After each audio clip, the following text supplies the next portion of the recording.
Speaking of absurdity, let's go ahead and get this one out of the way. I gotta be honest with you. When I got up on Sunday morning today, and was gonna watch the I didn't get on the internet. I didn't get on the internet Friday night, Saturday morning until I watched Ring of Honor because I didn't want the FTR Briscoes match to be spoiled. And I didn't look in advance at the Saturday night WrestleMania because I didn't have time, and I thought, okay, it's going to be okay. But I did peek, and everybody on Twitter, I think I almost trended again.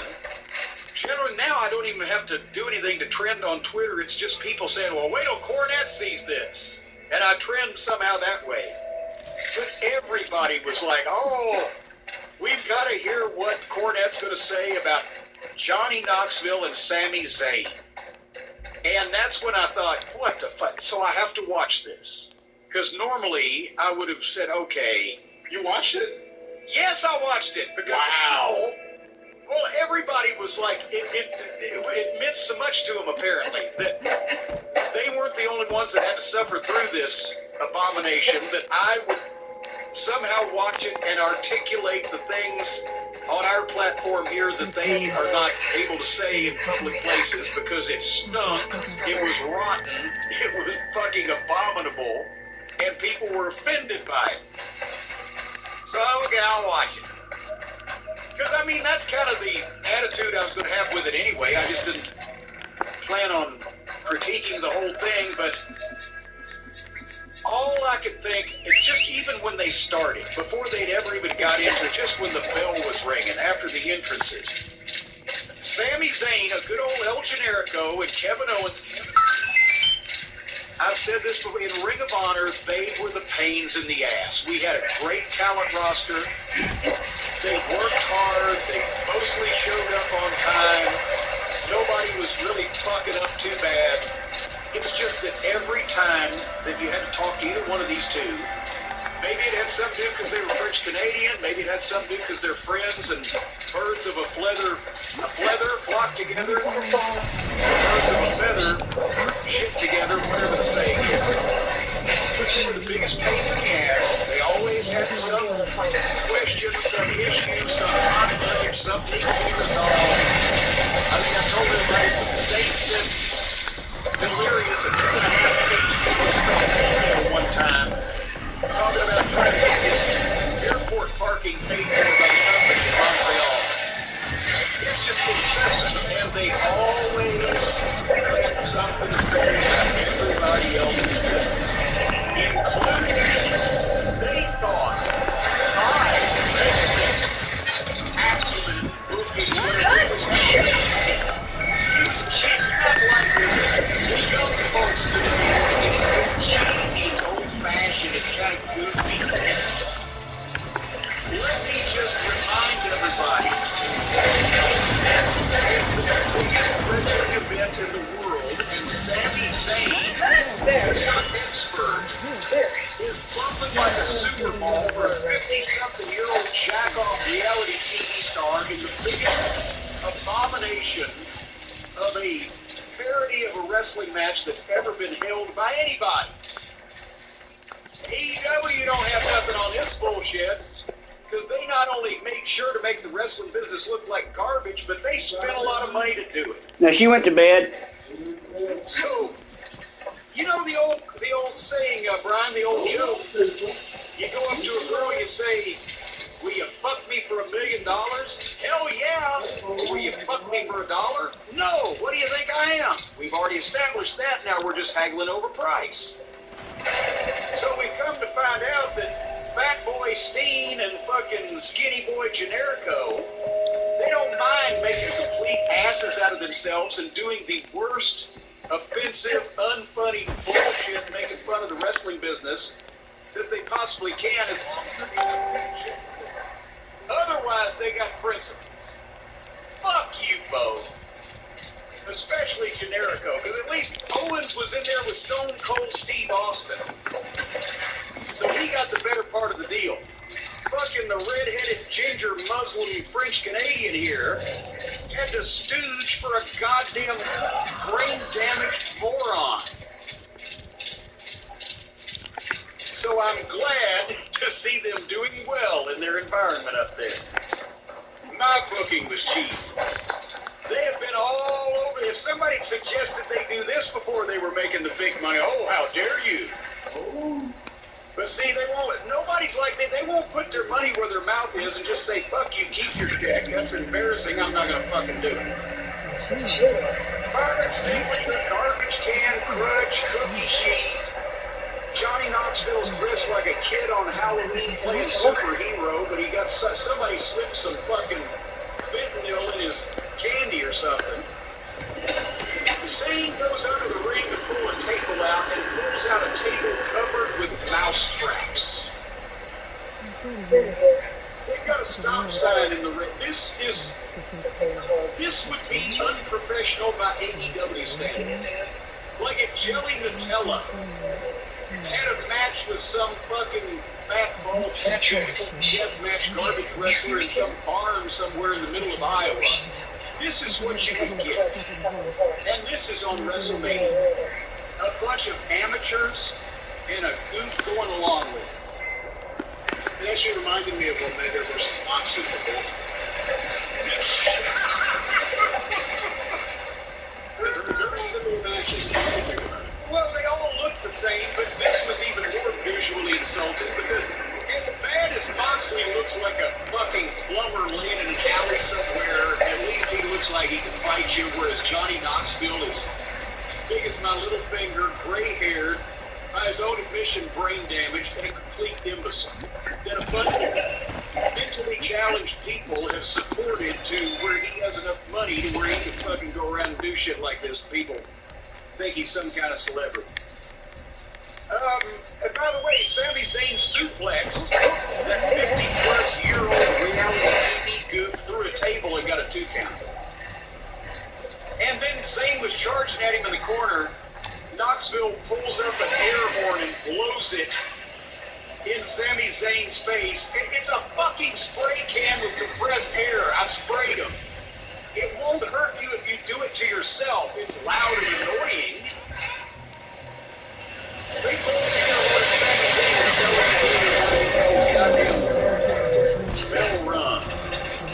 And then I thought it was a mark. I thought it was a man out of the crowd. The announcers are calling him Party Boy. And he starts dancing and slips down his fallen underwear. In the middle of the ring, in the middle of that line, he's fucking people. Why is this like the power serve cracking into the door for the fucking insane clown bullshit? It's kind of like a Chinese salty whack. A whack pack. That's what happens to the gold. Whack. Oh, I thought that was what we all got together. I thought that may be the Cadillac.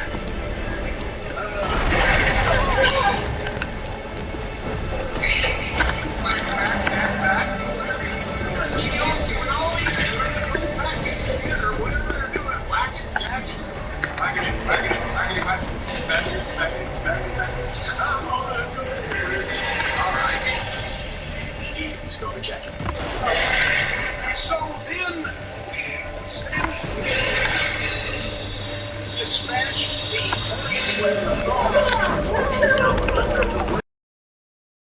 started going to ring after him for some reason, but the midget came out from under the ring and body slammed Sami Zayn. He picked him up, he picked him down.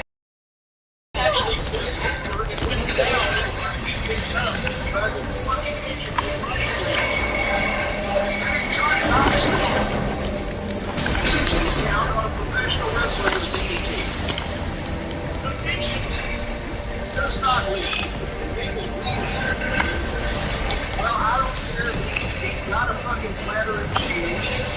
Because incontinence is a problem. It's not time to talk about it. You should have been wrestling.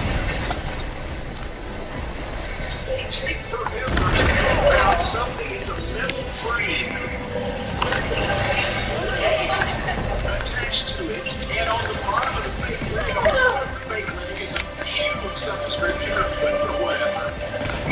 So they set that up. Steve comes over and potatoes the fucking midget in the face with a kick. I mean, he showed a real fight. He just kicked this fucking midget in the face. The only time I've ever really wanted to thank Sami Zayn for doing it. So, then, Zayn used the front rope to jump off on Johnny Knoxville, but Johnny Knoxville in his hand, and while he's laying there, he reaches over there so everybody can see it, he pushes it front, and Pyro blows up off the ring post. Sami Zayn's burning right in his ankle area, and he takes the bump off the ropes and hit a rolling ball. Rolling ball into Sami Zayn's. Now, what is these ridiculous, mentally challenged, emotionally stunted people's fascination with hitting each other or fucking nuts? And on purpose to make things seem so fast they would get wrong with this shit. I have never once in my life, for a dare, for any other reason, allowed somebody to just fall off and either hit me, kick me, or drive something into my fucking testicle. Because you didn't contact with it. You know that. You're obviously not using Mr. Johnson and his two friends or anything else because one woman will allow him to match. So why damage this when it's not necessary? And so then they have the bowling ball, they got the leg machine, and have the leg machine kicking their nuts while they're all holding it. And it's anybody over the age of 7 who watches or likes Jackass, Johnny Knoxville, or any of this fucking activity in a wrestling match is a complete fucking moron. Let me just make that blanket statement right now, and somebody try to prove me wrong. So this wouldn't end.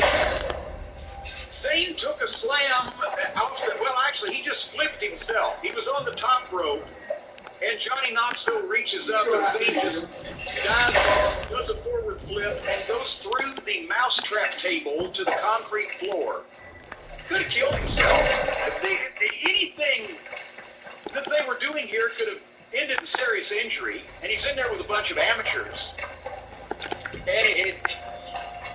And then all of the jackasses bring a giant mousetrap into the... I'm talking 6 feet long mousetrap that they built specifically for this.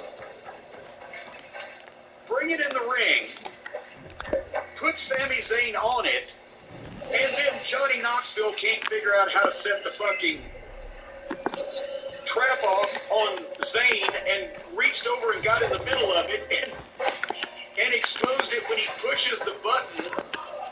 The wooden, instead of a real mousetrap, which is the metal spring that clamps down on the poor little fella, it's just a big wooden thing, and it flies up and hits Johnny Knoxville in the back of the head and bounces off, and he pulls back, and then it slams down on Sami Zayn, and he's selling, and he's pinned in the fucking mousetrap. 1, 2, 3. I've said that they're risking injury, and unfortunately in this case, because everybody deserved it here, but unfortunately the only thing that was hurt in this match was the wrestling business. So, night 1, we left with optimism. By this point in the show, it's not even half over, and not only was I saying, oh, fuck, but I had to stop watching this thing. Because I didn't want to see any more. Even the stuff I wanted to see. After this, I didn't want to see any more. I was... Actually, I would have been happy right then if I never saw any wrestling ever again. And it's not like that anybody else really felt any different. From what I saw on the internet, from what I saw on Twitter, all the wrestling fans were insulted. Everybody said, I can't wait to hear Cornette tear this apart. People are giving it negative stars or fucking laughing about it in the wrong way. just to get, I can understand if it was goddamn The Rock as a movie star, or Mick Jagger, or some upper echelon. My God, we'll never have the opportunity to have a guy of this level of fame and magnitude on our show ever again. We'll do whatever to get him. Johnny fucking Knoxville?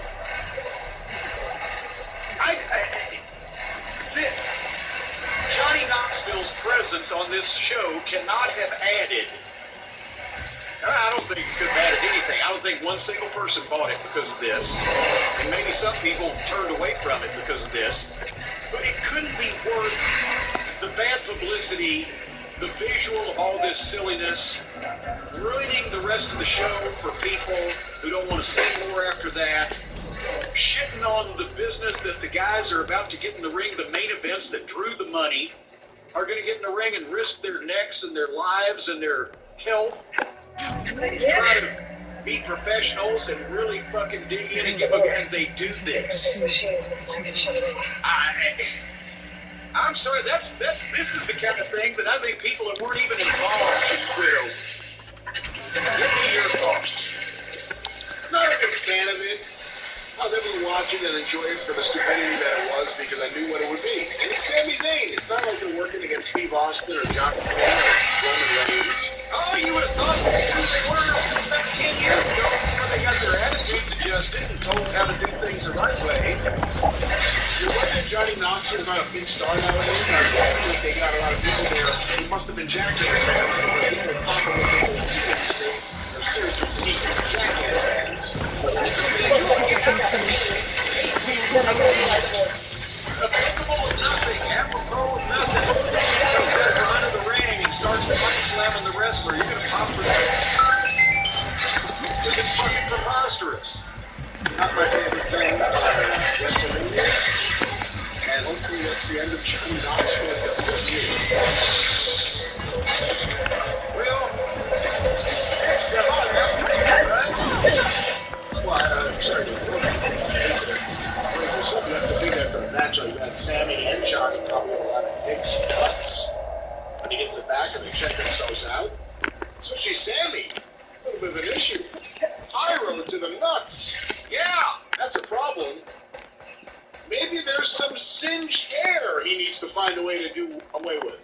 Boy, I'll tell you what. I was about to say that that's a hard way to control your genital hair is by setting fire to it and burning it off. I know you do that with brush on occasion out in the prairie. You burn some brush off. I don't think you want to set your pubic hair on fire. I think there's an easier way to get rid of that unsightly hair. Because folks out there in podcast land, your skin, your hair, your armpits, your crotch, your taint, all those various intersections on your body deserve only the best. That should be the last one. And that's what they've got right now in the new Ultra Premium collection. Hey, shit. Manscaped. I got a task for you. It's designed to upgrade the everyday man shower routine from head to toe and from balls to the wall. Folks, I'm telling you, the Ultra Premium Body Wash with aloe vera and sea salt will keep your skin feeling clean and moisturized all day. It's hair care time in the shower. You got the 2-in-1 shampoo and conditioner. Cleans and nourishes all in one step. It's got a base of coconut water, green tea, aloe turmeric, and sage. Just don't expose this to an open flame. Once you hop out of the shower, you can protect yourself from that stanky body odor with the Manscaped aluminum-free deodorant. That's right, this deodorant will not leave you smelling like a nasty old aluminum soup can, but fresh as a daisy. And it dries clear, and it's infused with the refined cologne. Then you've got the hydrating body moisturizer spray. This stuff will not only keep you moist, it'll keep you positively soaked.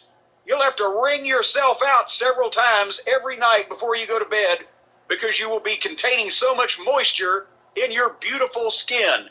And you get a free gift, the Manscaped Lip Balm. All of that in the new Ultra Premium collection from Manscaped.com. And you want to know why all of these products, folks, are so special? besides the fact that they make any man, even if you've come out of a septic tank or you stink so bad that you could gag a maggot on a gut wagon or bluff a buzzard off a meat wagon, all these products are special because they use clean formulas and premium ingredients. It's cruelty-free, paraben-free, dye-free, and vegan. Cruelty-free. That means you use this stuff and you will be incapable of cruelty. Paraben-free. That means if you use this stuff, you won't have any goddamn parabens. Dye-free. That means you'll live forever. You will never die. And it's vegan. That means it tastes good. Folks, each one of these products also is infused with their refined cologne quality scent. So your partner, whoever he, she, or it may be, will love the signature smell. Folks, go right now to manscaped.com and use the code DRIVE, D-R-I-V-E. You get off and free shipping. 20% off and free shipping, manscaped.com. Use the code DRIVE. There are one of our longest-lasting sponsors, one of the folks' favorites. You love all of their items and implements and products, and now you'll smell and feel and look better than ever. Manscaped.com. That's right. And it's vegan. And it's vegan. And, of course, we just saw a giant hand. There are a lot of interesting incidents with hands in WWE history, but hopefully you didn't That's right. On that Johnny Knoxville thing, what was the giant hand at ringside? It was a giant hand at ringside. I don't know how else to describe it. What was the giant hand at ringside? That's exactly what it was.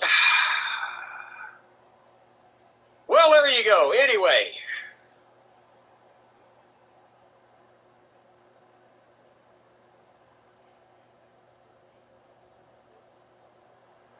And he was going to tag in. Great. But as a referee, I think you should be more on the diminutive side. Let's talk about, and I can't believe this is a real thing. Hulk Hogan and George Steinbrenner do a benefit for kids' charities in December, and Hogan is telling the kids that behind the scenes, all the wrestlers are really friends, and all the bad guys are actually really good guys. And this happens just a couple of weeks, maybe even a few days before the big Starrcade showdown where he's this monster heel. Obviously, you don't necessarily want to poo-poo a good thing like raising money for kids, children's charities, and things like that. However, this does feel a little out of character for Hulk Hogan, considering he's this mean, nasty heel on the way to the biggest show of all time. Not really. I mean, you can look at it that way, and you wouldn't necessarily be wrong, but there's two ways of looking at that. Number one, kayfabe was already gone. You know, Vince McMahon, years prior to this, told the world it is all scripted entertainment, and these guys are really just characters, and they're telling stories and all of that. So it wasn't like it was breaking news, you know what I mean?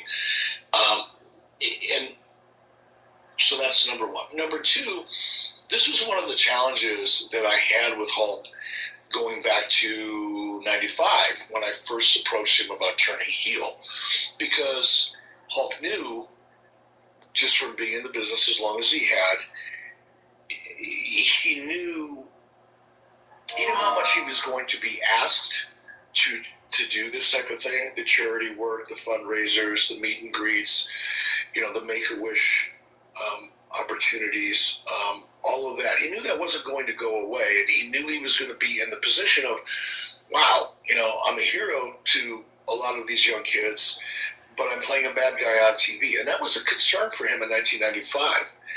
And I think by this time he reconciled it and said, look, the world knows this is all scripted entertainment anyway, so I'm just, if I get into a situation where I'm dealing with kids or young people, or it's important that they know I'm not really the evil bastard that I play on TV, we're just going to talk about that. So he didn't break any new ground by breaking kayfabe in that respect.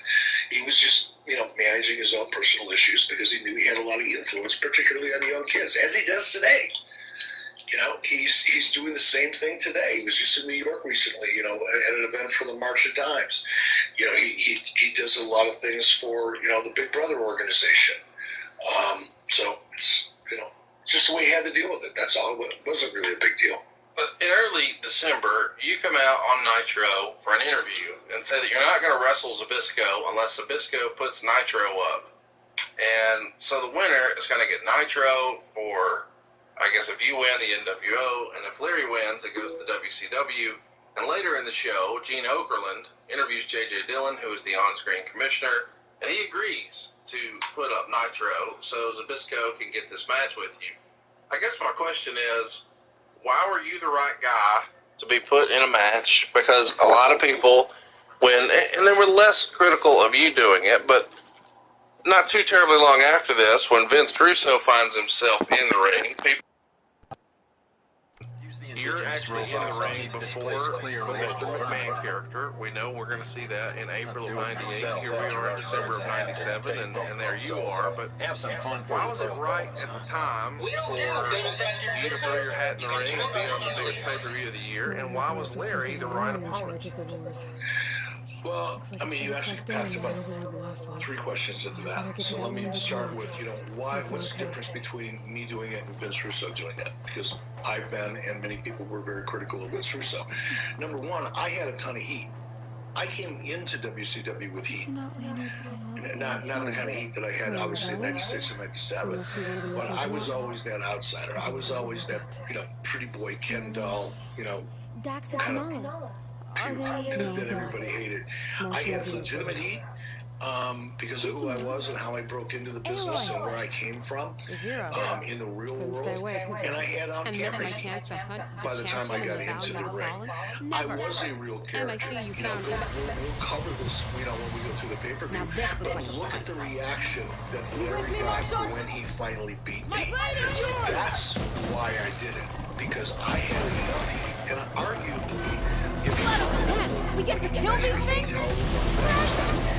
you look at characters who had heat in 1997, I probably had as much or more heat than any other single individual in terms of people really wanting to see me get my ass kicked. So I wanted to explain that. That's a resource. That's like money in the bank. When you have real heat, I'm not talking about the Pavlovs and because they know that's their job. And that's the reaction that everybody expects or conditioned to give you. But the kind of heat that you really want to get and beat your ass, that's real heat. That's money. That's money in the bank. And I had a lot of it. And the idea of Larry beating me certainly wasn't to get myself over. I didn't, that wasn't the deal. The deal was to get Bret Hart over. The deal was to get Zbyszko over. And guess what? When we go back and break this episode down, I encourage people to go to the WWE Network, go to WWEnetwork.com, go to the bar, look at, Stargate 97, and look at the reaction that Larry and Bret Hart received at the very end of that match, the way it was laid out. That was a great investment of real heat on my part. And then up until the finish of Sting and Hogan, I'm pretty sure that match and the way it went down probably got a better reaction than anything other than the main event. That's the difference between what I did and what Russo did. Russo didn't have any real heat. Nobody gave 2 shits about Vince Russo. Vince Russo wasn't really the owner. Nobody believed for a second that he was anything but staff member. He wasn't running the company. The perception Vince Russo took over this bullshit. Vince Russo reported to Bill Bush. That's another story altogether. I don't even want to get into it. I actually ran the company. So the difference between what I did and what Russo did are night and day. There was no real comparison. Okay, that's number 1. What was number 2 again? I don't remember. I think it was, you don't recall? I think it was, why was Larry the right opponent? That was it. That was a good, yeah, that's a good question. For a couple of reasons. One is Larry was excited to do it. Larry and I have known each other, since back in the AWA, and we were friends. And Larry was in the TV better than him. Never thought about it, never wanted to think about it, never thought, man, I should really start learning how to take a bump or 2 just in case, I end up in the ring someday. That never happened. So when the decision was made that, and Larry was an opportunist, as much as I respect Larry, and by the way, referring to someone as an opportunist isn't necessarily a bad thing in my book. Larry saw an opportunity to put himself or to get himself put in a high profile storyline and position with semi-main events at the biggest pay-per-view of the year. Larry saw that opportunity and was excited to help me stumble through a match to at least make it to the point where it wasn't horribly embarrassing and advance the story. So Larry lived in Atlanta. I lived in Atlanta. I went down to the power plant with Larry probably 3 or 4 nights a week for a month after work to, number one, lay out the match. And for Larry, he had to teach me, like I said, I'd never taken a bump. I didn't know how to tuck my chin. I didn't know how to land. My sense of timing and positioning in the ring, all of that was brand new to me. So Larry took the time, and again, we both lived in the same area. It was easy for us to spend hours and hours and hours leading up to this match to just, She needs a medic, but she'll live. as best we could. So there was a lot of reasons why. Gotta say, every time we meet is the best day ever for fighting. That battle was something else. And those weird machines. You think there'll be more? No. I figured out what was causing the machines to gather in the valley and put a stop to it. Oh, good news for the clan then. You don't want to fight more of those things, Sheila. They're not like other machines. Masters they answer to see people as inconveniences. They'd kill anyone without a second thought. Because Randy Anderson on this same Eventually episode we'll of have to deal with Nitro them. where this challenge is made, The lights is off show. a match between Is that Diamond from Dallas them? Page and the former Mr. Perfect. It's a kind of shield And you to don't protect get the this on island. camera, The machines drawn to this valley were meant to kill anyone who got close. And he's hurt pretty bad. And actually But snagged his definitely back. something for a champion, not a marshal. And a lot of this Here, fans take this throwing thing. trash It in might the help with rain what lies ahead. really got cranked Thank up you. back at Bash at the Beach in The valley should be 1997. safe enough Hulk Hogan for a turned while. heel. But it became kind But of you have to tell the rest of the Tanaks to stay as far away from the island as possible. By the champion's word. I hope our paths cross again, Naomi. Did that maybe make you rethink your approach? Because for a long time, trash in the ring was just heat, and that was a good thing. It was a great visual. But when somebody gets hurt like this, you gotta probably think, I don't know if this is a great idea. Yeah, look, we didn't do anything. We never laid out a match or a scene or a moment, on a Nitro that said, okay, this is where we're going to get the audience to throw shit. You know what I mean? It was never orchestrated, even a little bit on our part. It happened, you know what I mean? But it was spontaneous on the part of the audience. The audience's side, it wasn't something that we strived for or orchestrated, even subtly. So it's not that we had a lot of control of it, but to your point, we certainly didn't do enough to discourage it. And that probably goes back to, and again, I would deserve criticism for this in retrospect, but, when we saw all the trash dumped into the ring in July of '96 at Bash at the All the Beach, sweat and no still one had ever not seen off. that before. At least I hadn't. Guys like Hulk Hogan and Randy Savage and, Ric Flair, a lot of them hadn't, if they'd ever seen it, really, they'd never seen anything like that to that extent. And if they had, it would have been decades, ago at that point. So it was such a profound and robust emotional reaction. But again, go back and look at it, it's paper cups, it's hot dog trays, paper hot dog trays. It's all kinds of, relatively safe stuff. People throwing, full beers or, paper cups full of Coke and all that. Who cares? That's fun. That's great TV. But unfortunately, to your point, and as we saw here, eventually it went from paper cups and half-empty beers or cans of or cups of spit or whatever, as gross as that was, and nobody got hurt over it. But eventually, it became more dangerous. I remember, walking out. I think we were in New Jersey, Continental Airlines Arena. I think that's where we were, wherever it was. And I remember walking out with Hulk, and I always walked out, probably about 3 feet in front of him. I came out first to the Jimi Hendrix music, and I would turn around and do the bow down gimmick. And I remember once walking out to the arena, and I saw, I don't know what it was when I saw it, but just this big blur go by my face that really missed me by about 3 inches. But it was a full bottle of Budweiser that somebody threw from, because the angle, it came up from the cheap seats, and it was a full bottle. When it hit, it exploded. It made it sound like a 22 going off when it hit. There was so much velocity on the damn thing. Now, if that would hit me in the head, it would have hospitalized, no doubt about it, or worse. So, wow, this is really cool. This is really great heat. Oh, the people at home, they're going to get into it. The best people in the audience are going to get into it. Presley, the best part of the show is in the audience, theory. Wow, this is awesome. And then I went to, oh my God, we got to be careful. There was a time, I think we were in Albany, Georgia, somebody threw a D-cell battery.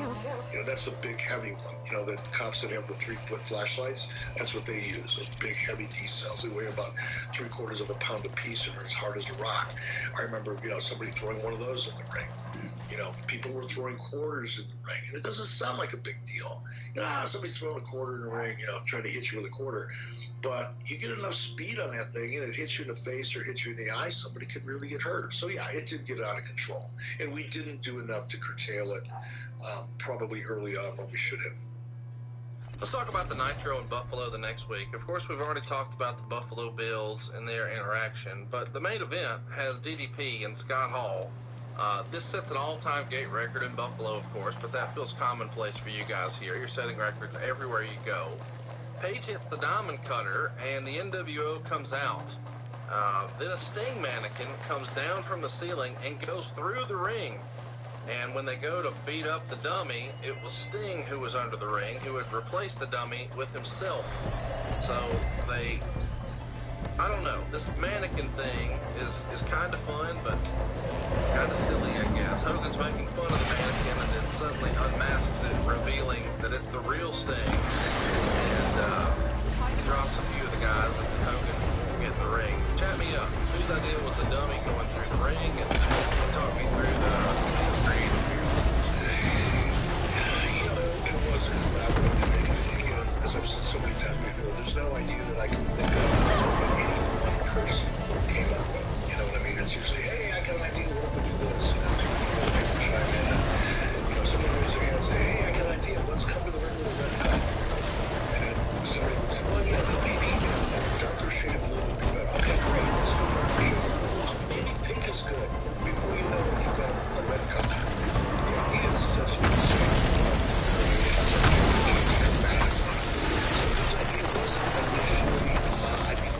I said I could pick one person. It was a collaborative effort. I like the idea of the dummy. It worked very well. In fact, it worked so well we opened it. I think it really done well. Because it's sinking the levels. Just step back for a minute and try to understand why I thought it was good. What Sting really did, the real life Sting, the pulse came down out of the ceiling. He looked like he was just hanging there. He wasn't moving around. There was no articulation of lips or anything like that. He was literally just a big bag of Sting dropping from the ceiling until he hit the ring. And then he got active. So, hang on, you just said the two best lines you've ever said on the show. What's that? The real life Sting was the pulse, and later, he was just a big bag of Sting. I don't think we're going to beat that for a fish on this one. That makes me think.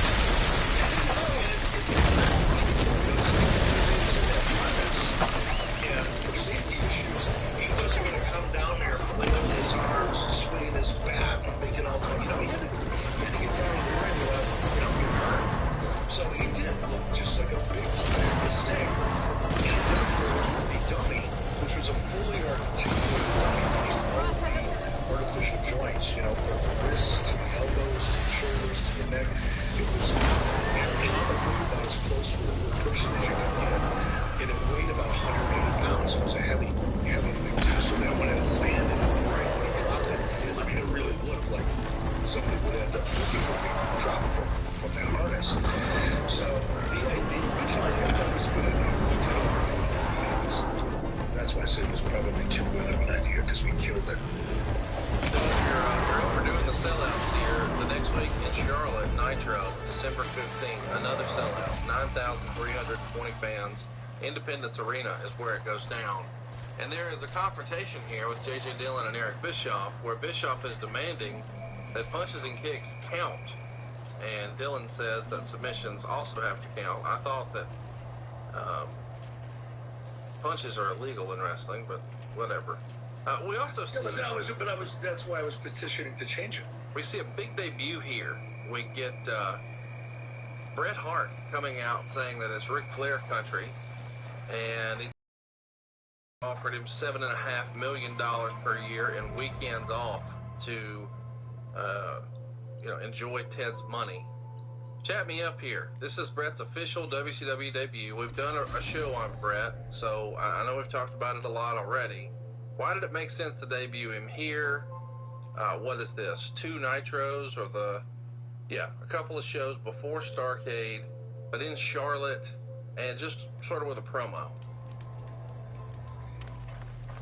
We were just coming off what was one of the best, arguably, one of the best storylines and story arcs meaning, from the beginning to the end, in probably decades of wrestling at the Starrcade 97 event. The idea, and it was always a goal of mine, to be able to craft a long-term storyline. One of the things when I first came into WCW, because I never really thought much about booking. When I was in AWA, it was a monthly territory. And honestly, it wasn't even really a monthly territory because the live event side of the AWA was almost non-existent by the time I started there. So most of the things that we did were primarily for television only, with a couple minor exceptions. So I just never really thought about the length of a storyline because it wasn't in my wheelhouse in AWA. When I got to WCW, it started to become more of a topic of conversation amongst everybody, my peers, the people that I worked with, because the house show business, as horrible as it was in WCW, was still a focus.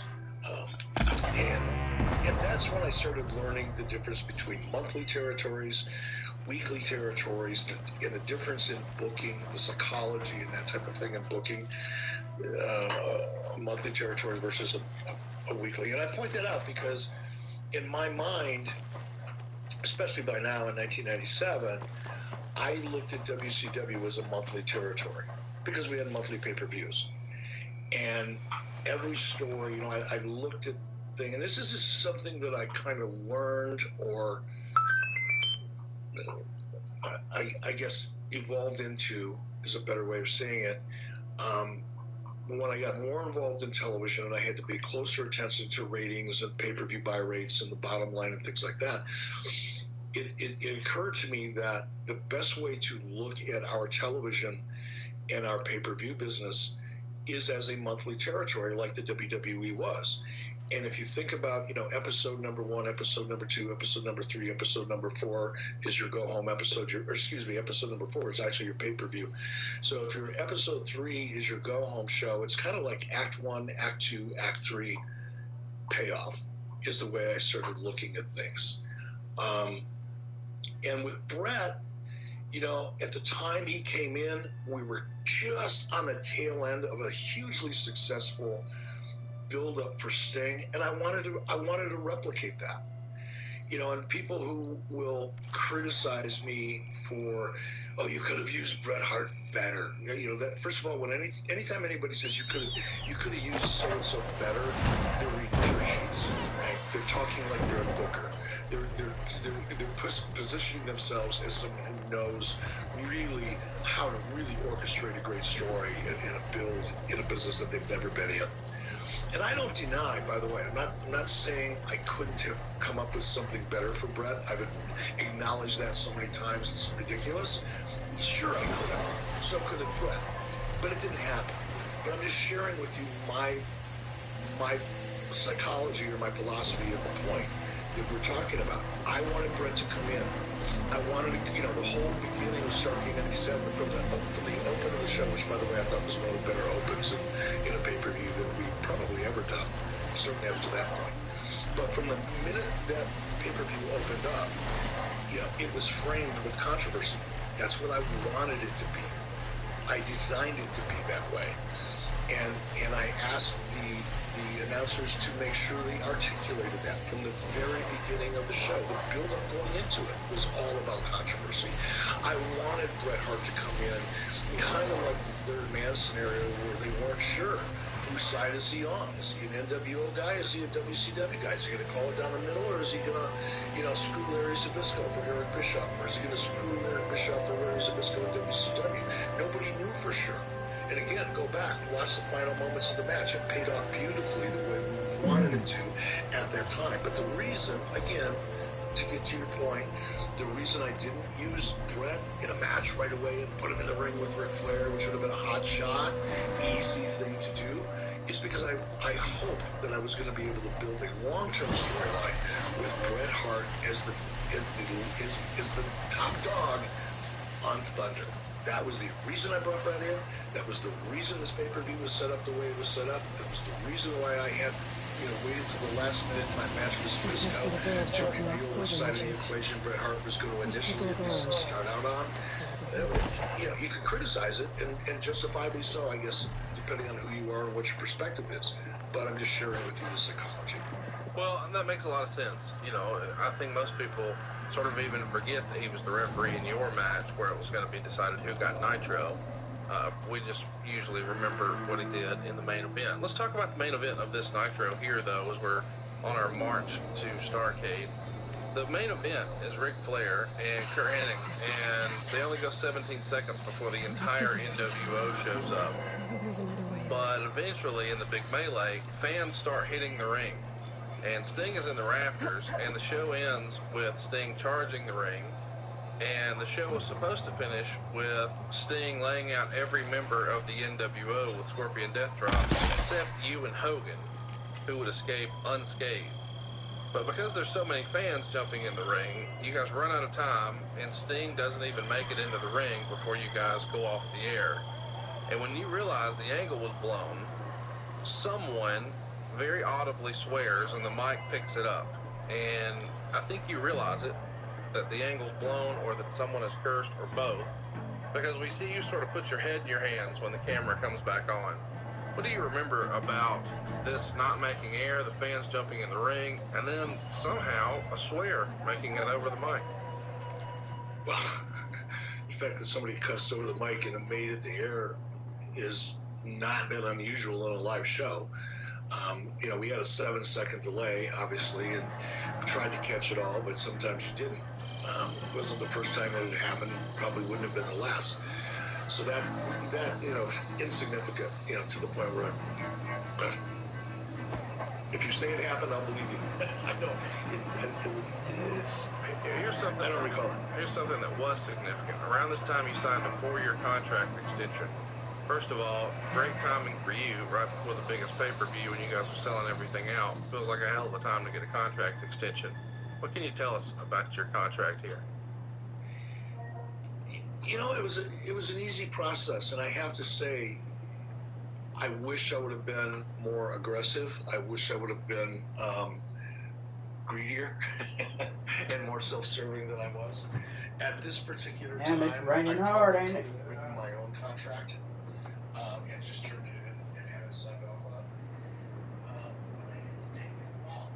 I was, you heard me say this before, man. I'm loyal to a fault. And sometimes I just don't do what's in my own best interest. For any reasons. I'm loyal to someone or something, as in this case, the people that I was working for. I was so loyal to Ted. And WCW and Europe, like I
Lockett should have done whatever we needed to do to take that from a 12 or 17 or 20 minute segment, whatever it was, and reduce it by at least 50%. But I didn't. Now, that being said, do I think it affected the buy rate in any measurable, meaningful way? I really don't, because the show still ended on. And yeah, WWE beat us by 0.2 of a point, which, by the way, is not even, that wouldn't even qualify as a rounding error in an analysis of what television ratings really mean, especially in the quarter hour, kind of analysis. But it did. But honestly, I can't accept any argument that would suggest if we just the show, you would have had a measurable impact on Let's get to Starcade. Your opening match is a hell of a match. It only gets 2 3/4 in the star rating in the Observer. But Eddie Guerrero and Dean Malenko, man, I wish every pay-per-view still started that way. Meltzer would say this was the best match on the show, but well below the standard you'd expect from these two. And I think a lot of this is probably because, and I could be wrong, this crowd is here for the main event. They're here for Hogan Sting, and it's probably hard to get them behind, a cruiserweight title match. And it is different from a traditional show in that regard, because it felt like Starrcade 97, people were really counting the days down to see the payoff of this Sting-Hogan match. What do you think of this Eddie Dean Malenko opener? I agree with you to a certain degree. I thought the match was a great match. I think it was one of the better ones. I don't think it was the best match on the card. We'll talk about Kurt Hennig and DDP a little bit later. But the one thing that I did notice in watching the match back is for an Eddie and Dean match, it was a slow pace match. And again, one of the things I love about doing this show with you, kind of being forced, not against my will, but being motivated to go back and look at some of this stuff, is the way I look at it now and the way I looked at it then. And I think for me now, because certainly I wasn't, I didn't even get involved in matches. I wouldn't tell people to suggest or even pay attention to how people were laid out. I left that to other people who were more experienced than me. But today, I would have sat down with these guys and had a conversation about, okay, here's who you guys are as characters. Here's what the audience expectation is of you guys as characters in this cruiserweight world, which is, an extremely important part of who WCW is right now, and the success that Nitro has experienced is because of you, Dean, and you, Eddie. And here's what this match needs to be. And instead of it being however long it was, I didn't look at the time on it, but it was a long segment. It was a good 12, 14 minutes minimum, maybe more. Eddie and Dean should have had a faster paced match that looked more cruiserweight-ish than this one did. It was a great match, don't get me wrong. I'm going to go on record right now. I'm going to start a Dean Malenko fan club here on 83 Weeks, because every time I go back and look at something, that we're going to be talking about it, and every time Dean Malenko plays, I say to myself, damn, he without question, one of the most important talents, in WCW, and for the minimal amounts of those in WWE. He is so good. His character is so believable. From the minute he walks through a curtain, people should study. Young guys and girls coming up in the business should look at Dean Malenko and study him in terms of his ability as an actor, as a performer, whatever you want to call him. His ability to make you believe the minute he walks out to the ring. He creates one of my biggest bitches when I watch wrestling. Not so much when I watch it anymore, because I don't watch it for the same reasons anymore. But when I was writing, and especially in the last few years of my career, I used to beat people over the head. Bully Ray. If you ever interviewed Bully, to ask him to tell you about the time in creative meetings at TNA, when I would just beat my fist almost bloody, pounding on the table, trying to get people to understand and invest in the idea that in order for any storyline to matter, there has to be stakes that people believe. You can't just expect people to invest in silly-ass gimmicks with no meaning, no connection to a story, no meaning to the characters, just a gimmick for the sake of a gimmick. It used to drive me fucking batshit shit. Still does. I feel like I'm walking into a fucking lather here if I think about it much longer. But Dean had the amazing ability and talent that could he would walk out. And I mean, within 3 seconds of the camera, being on Dean, he would make you believe that in his mind, the stakes were incredibly high. That match was the most important thing in his life in that particular moment. And the ability to do that, and it's subtle. It's not like you can't overact that. You can't overproduce that. It's just you either have that natural acting ability and believability or you don't. And Dean had it in spades. He's so good at it. Eddie is Eddie. We keep Eddie on a pedestal, deservedly so, for so many. But from a producer's perspective, just please go back and look at Dean Malenko. Look at every little thing that he does, because everything that he does is not only believable, but you get the sense that to him as a performer, it's incredibly important. The most important thing, in his world at that particular moment in the match. Okay, I'm done putting over Dean Malenko. Well, Dean, you can say box of steaks for Christmas if you want. Well, he was mad as fuck at you here because he was supposed to be off of this show. His wife, Julie, was giving birth on December 25th, and he assumed, since he had let the office know that the baby was coming, that you guys were going to start advertising a different replacement match, but that doesn't happen. The original plan was supposed to be Rey Mysterio. This was the backup plan, rather. The original plan was always Dean and Eddie, but the backup plan was going to be Rey Mysterio substituting for Dean, a Mysterio Guerrero match, which would have been tremendous, which you saw at Halloween Havoc in Las Vegas before the house down. However, the curveballs on this show, which we're going to discuss, Tony and Nash basically no show at the last minute, and they're not being advertised. And in addition to that, the advertised Raven Chris Benoit match isn't going to take place because Raven is not fully recovered from his inflamed pancreas. So they feel like it's important to not have another no-show. And according to the Observer, you guys actually charter a jet on the very last minute for Malenko to actually make it in for the show. Talk to me. I mean, you put over how important Malenko was and how much of a fan you were of his. But a jet for Malenko? Tell me how this came to be.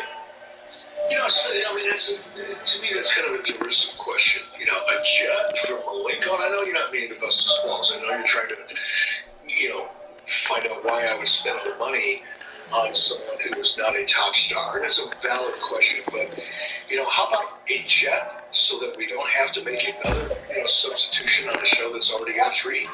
That's, makes sense. So it wasn't that, Dean Malenko deserved a jet, like he was some kind of fucking rock star, Ozzy Osbourne, professional wrestling.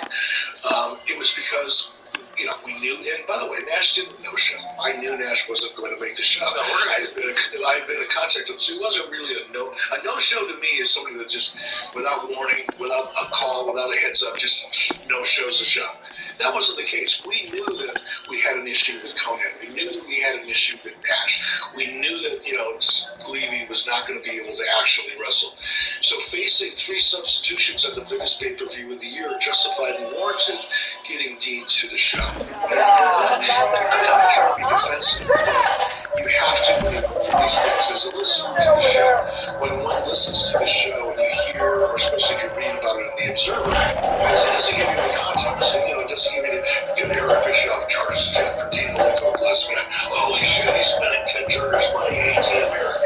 That's the impression that kind of provides. But if you put yourself in my shoes, what would have been worse? Spending an extra, probably for Dean Malenko to get to Washington, D.C. from Tampa, back in 1997, that was probably 15 grand. Be my guess. Near 24, near 25.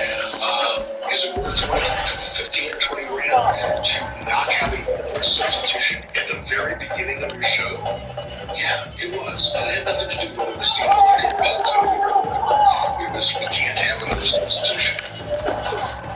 Well, I'm not arguing that at all. I just think it's cool that you were trying to do whatever you could to deliver it.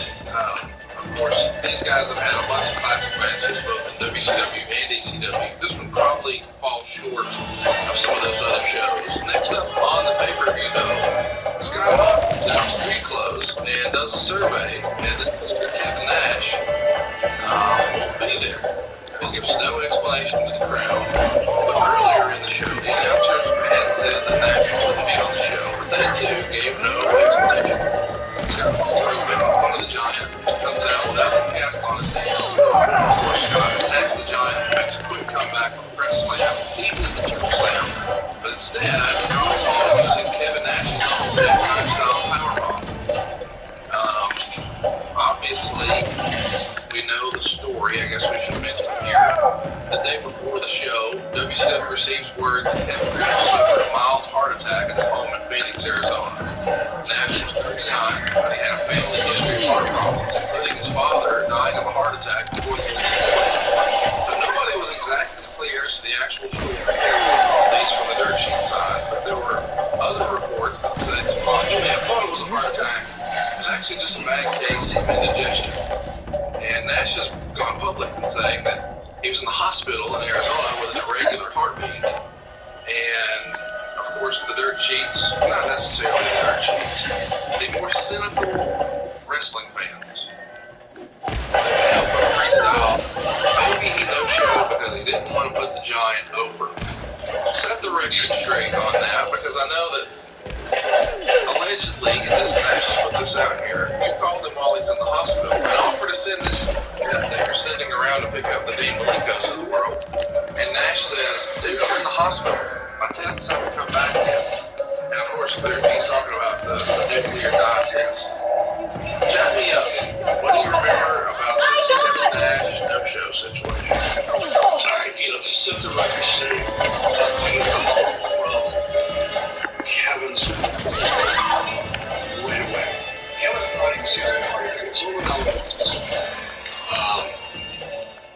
there was a lot of partying going on. I'm not talking about, Wild Ass rock and roll type parties, but, Kevin had family and friends over and, all that kind of stuff, and had a couple glasses of wine.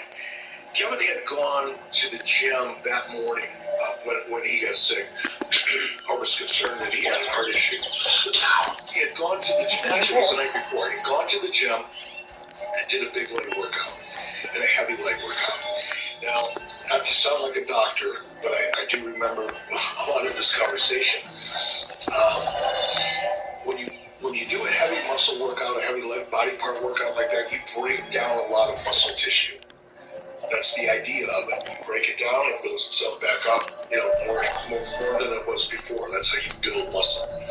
So Kevin had done a heavy leg workout the night before, got up that morning, was socializing, getting ready to go, get on a plane, come to the event, and he started feeling uncomfortable. Now, the first year lead up into this, is right on the money. Kevin's father did pass away at a very young age, and Kevin will tell you today, and he still talks about this, Kevin's very aware of his health and keeps himself in great shape, because as of this day, I believe Kevin told me this the other day when I saw him, or the last time I saw him, that if there was a Nash family reunion, he's the oldest member in his family. So he's very well aware that congenital heart disease, heart failure, is within his DNA. And he's concerned about it. At the time, we're going back to 1997, his son Tristan was probably only 3 years old. 2 or 3 years old. He had a brand new family. So going back to that day, Kevin gets up in the morning, he's not feeling good. And I'm not saying, hypochondriac, I'm not suggesting that at all, because that's not what it is. Kevin's just aware, right? But he's not feeling good. His blood pressure was up, probably because of what he was eating and drinking at the time. You eat a lot of sugar, you drink enough wine and all that, your blood pressure's going to go up. His blood pressure went up. He was feeling uncomfortable, in a shortness of breath. He did the right thing. He went to the hospital. Well, when he went to the hospital, now by this time I'm talking to him. Okay, we're in conversation at this point before he finds out what's going on. And by the way, for the record, once again, not to beat up on Dave Meltzer, because I know the audience gets tired of even hearing it, and I know that you do. But I didn't offer to send him a jet. We didn't even know if he was going to get out of the hospital. So I wasn't offering to send the same jet that I used for Dean Malenko. That's not true at all. I didn't know what was going to happen with Kevin at this point. So Kevin goes into the hospital. They do a blood test. First thing they do. And the results of that blood test suggested that he had an extraordinarily high level of enzymes. Enzymes that are produced when muscle materials break down and deteriorate. And that produces a certain kind of enzyme that shows up in a blood panel. So, and by the way, guess what else shows up in a blood panel when you're having a heart attack? High levels of the same enzyme. So the initial diagnosis from the hospital was that he was having a mild heart attack. That was the last conversation I had with him. And at that point, I didn't offer to send him a fucking check. Now, after, I don't know where the heart burned, that sounds like, fiction writing, somebody connecting dots that didn't exist. I don't even know if that was Dave Tripper or somebody else's, it doesn't matter. But it wasn't true. At the moment the decision was made, and I wasn't contacting Kevin all the way along, and I doubted it at first. When I got that first phone call, I'm not going to lie, I was sitting in Atlanta, and I'm going, oh, yeah, right before Christmas, the girl, she doesn't want to come to TV. And it had nothing to do with doing a job for the giant. That's more, cheap bullshit. And somebody who wasn't behind the scenes trying to pretend they were. I want to be clear. Meltzer didn't say that. That was just okay. That was what fans just. Oh, he must not have wanted to do a job. But Meltzer didn't. No, I didn't mean to throw that at it. And I said, I don't know if it was Dave Schneider. It was dirt sheet bullshit, is what that was. It was whoever it was, or it was fans assuming the worst because of what they read in the dirt sheets. Either way, it wasn't true. He thought he was having a heart attack for good cause. Given the history, the family history, when I first got that phone call, I just like the things, oh, great, big grouchy. They coming up with an excuse why he doesn't have to leave right before Christmas. I wouldn't have wanted to go right before Christmas either. I could understand it. But within a very short period, when I hung up with Kevin, I was convinced that he had suffered a heart attack, mild heart attack. It turned out later, after, another blood panel or two, as I found out that it wasn't caused by the heart muscle breaking down and deteriorating. It was caused by having lipoprep, and he had to produce the same enzyme.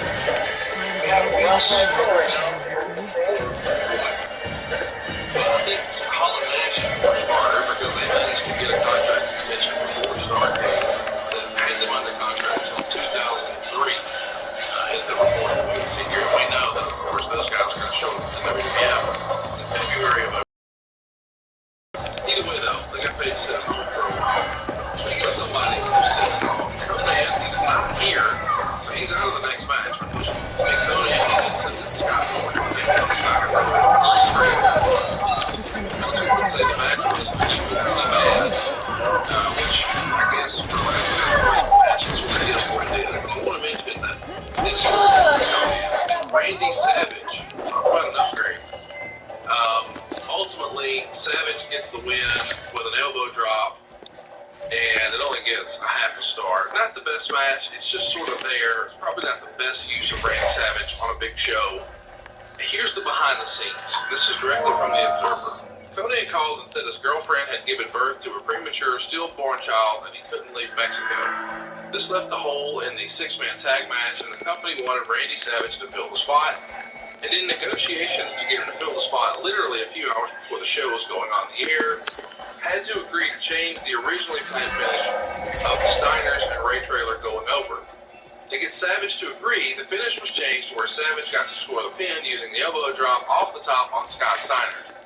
This left Scott Steiner visibly livid to the point where he had major words with Booker Terry Taylor, and they tried to alleviate him by letting him do so many big moves at the end to save for doing the job, although he still wasn't happy at all. Savage would only agree to replace Conan in the match if he got the pin because it was so low on the card and he's a main eventer.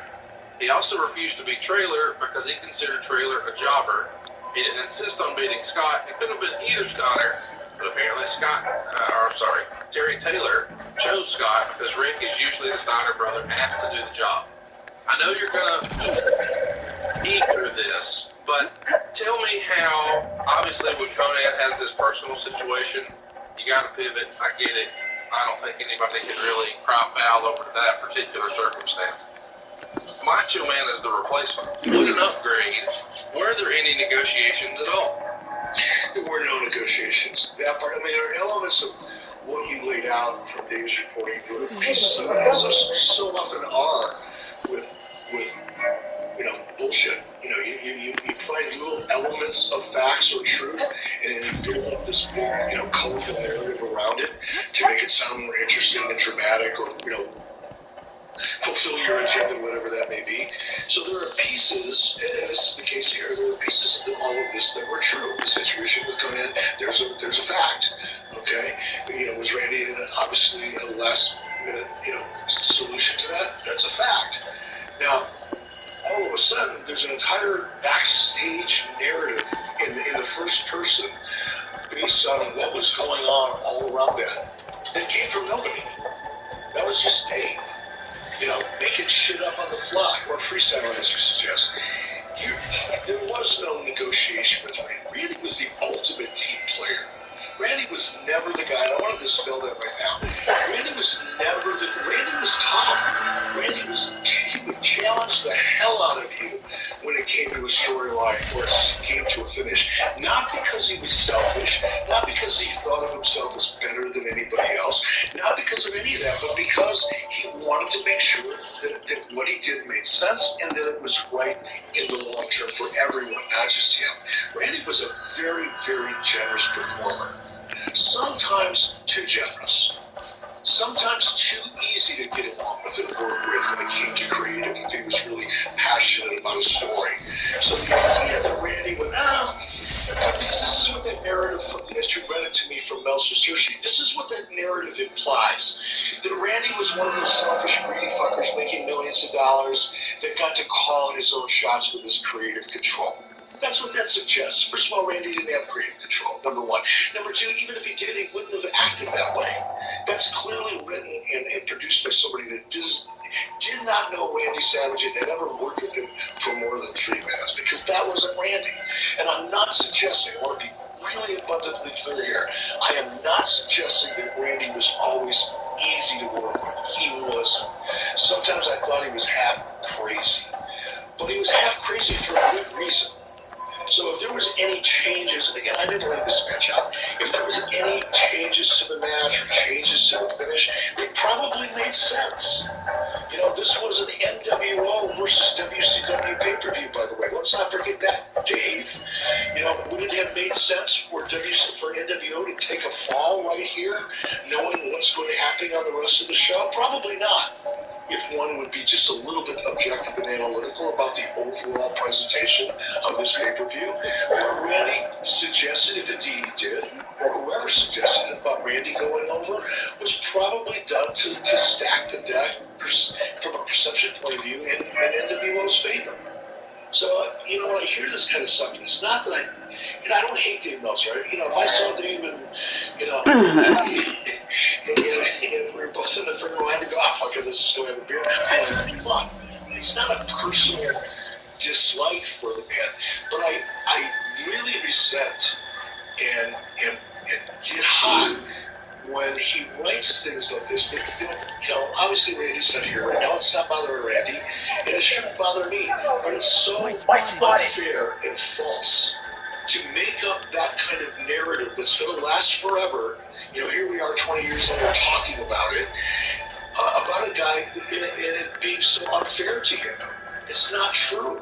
It may have been entertaining for the people who read, Dave's dirt sheet at the time, and maybe it made those people that read that dirt sheet feel like they had inside information about this world that was otherwise so inaccessible. I get that psychology and why Dave would want to make people feel like they could kind of be behind the scenes and live vicariously through Dave's massive, insight and knowledge of professional wrestling, even though it didn't exist.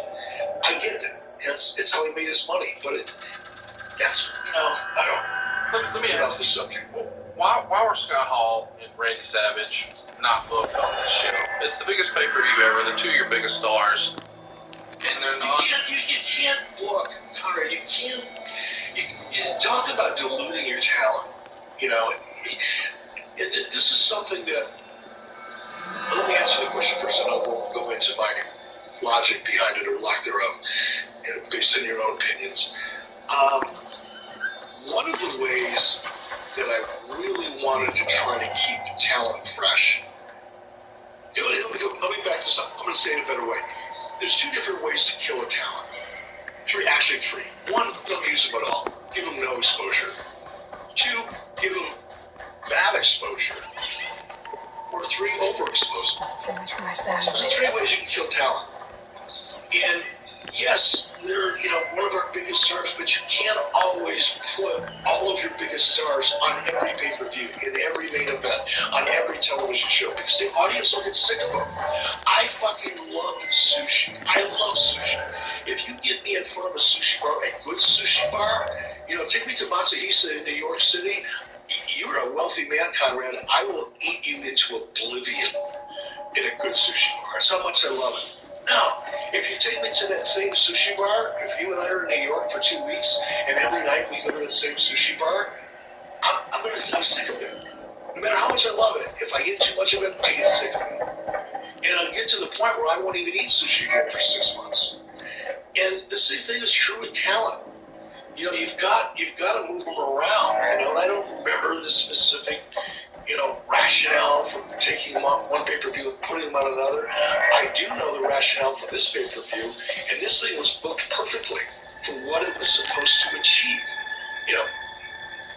Injuries and issues with people aside like Conan and Kevin and that, but you can't look at this and go, wow, this would have been a better pay-per-view if Scott Hall would have been on it in a different role. Or this would have been a pay-per-view if you would have used Randy in a different way other than being a substitute. It would have had no impact. At the same time, we would have overexposed it unless we had to, which we did in this case. No, I was just, I'm really glad that Vincent was on the show.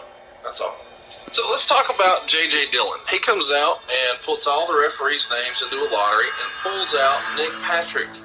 That's right, Nick Patrick, the former heel referee, who sometime in the month of November, when you guys taped WCW Saturday Night, he was still doing the heel referee deal, but they edited to make it not look like he's a bad guy anymore, because they're going to try to make him a bit of a tweener here. We'll talk more about that later. We should mention that he's actually been an active wrestler. I can't believe that's a thing. But he wrestled and lost to Chris Jericho a year prior at the November 1996 World War III pay-per-view. So he's a big part of this storyline that we're going to have in our main event. And, of course, the son of the assassin, Jody Hamilton, who's helped run the power plant and is essentially working what the WWF would call the guerrilla position. The next match we see on the show is one of the worst shits in the history of Starrcade. It's Bill Goldberg pinning Steve Mongo McMichael in 6 minutes, and the recap here is hilarious in the Observer. They started brawling in the aisle. Unfortunately, they wound up in the ring. There was no heat at all because it was the deaf, dumb, and blind leading the blind, and it ended up with a spot where Goldberg punched McMichael, who fell through a table set up at ringside. There was a small ECW chant, not sure if it was mocking it, since it was the weakest table-breaking spot in history. McMichael got back in the ring, selling his back. He tried his tombstone piledriver, but couldn't hold Goldberg, who then finished McMichael with a jackhammer. Hideous. -1 star. Now, the backstory here is, on December 15th, on Nitro, McMichael was supposed to wrestle Ming, but that doesn't happen because Goldberg attacks McMichael and lays him out before the match. And then after the match, there is some back and forth about a championship ring that Goldberg catches, and it's not really caught completely on camera, so maybe a bit of a miss. We're a far sight from where Goldberg is going to be a year from now. What do you think of this match? I agree wholeheartedly with Dave on this one. It was not pretty. And watching it, it was, who booked this shit? Whose idea was that? Thank you. Listen, it's brutal. If you want to go see one of the worst matches in the history of Starrcade, go watch this one. It really is, he says the blind leading the blind. Mongo probably, while he was never great as a wrestler or a commentator, he was certainly a character and probably better at commentating than being a wrestler. Bret Hart's even gone on record saying he would have flat out refused to work with Mongo. And Goldberg is only a handful of months in. He debuted in September of '97. But it's cool that, you guys knew you had something in him still, so he gets a win. Next up, we've got Perry Saturn in a match, and this is supposed to be a different match. Raven's supposed to be here. Instead, though, of course, Raven can't wrestle, but he is there, and they have a match. It's going to be Perry Saturn and Chris Benoit, and it's a no DQ match, like a Ravens rules match, which wasn't what was promised, but given Raven's illness, they're making the best of it. It's not a bad match, but because there's so much silliness going on with the flock, it does feel a little convoluted. Star and a half. Of course, the original plan, as we said at the top of the show, was Benoit and Raven. Chat me up here. What did you think of this match? And when did you remember knowing that Raven wasn't going to be good to go? I mean, he's lost like 20 pounds here because this illness has really taken a toll on him. I think a lot of people thought he pulled the nose up and he'd be okay here. But ultimately, he doesn't get a chance to work the match. Yeah, I mean, once, a wrestler has an injury or a condition, in this case, serious as Ravens was, and it wasn't something like Kevin Nash's that happened, 24 hours before. This is something that was an ongoing issue.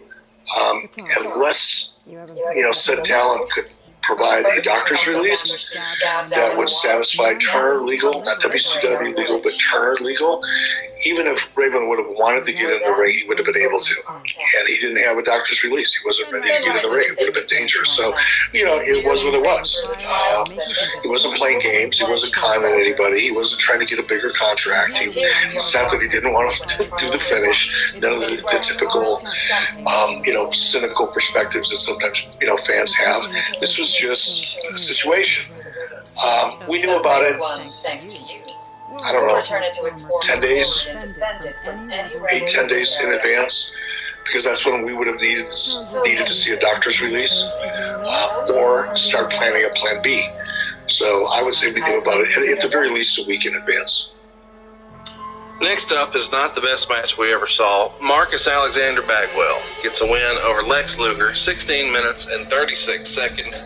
He gets half a star. Meltzer would say that Bagwell, his limitations as a worker are exposed wrestling Lex Luger because he can't carry Lex to a decent match. And he thought this one was way too long and boring. Hard to really argue it. I know both of these guys are capable of good matches, but they probably need to be shorter. What did you think when you watched this one back? Yeah, I can't disagree with you on that. I think I was just talking to you last week about how impressed I was with Lex Luger and the Circuit 96 match that Luger had was probably one of the best ones I had seen him in. This, was the antithesis of that. It wasn't a good match. It wasn't a bad match. I wouldn't say it wasn't embarrassing. It just wasn't entertaining, and it didn't tell a story.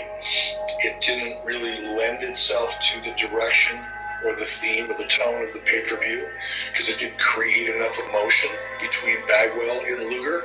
They kind of went through the motions and did a decent job of going through those motions, but they forgot to create any emotion.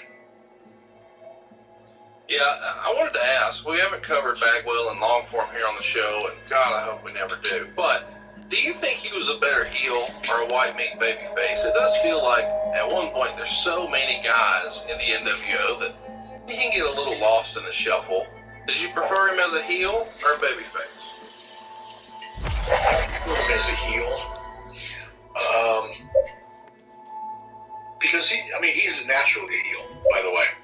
Oh, yeah. If you spend 5 minutes around Bagwell, you either want to, crack his skull or wish you could. Those are the only two reactions that most people have when they're around him. He's not and he doesn't mean it. Here's the bad part. Marcus is really a nice guy. He's kind of selfish and self-absorbed. Always has been. Almost, I don't want to say narcissistic because that's a clinical definition, but what I perceive a narcissist to be, where everything is about him.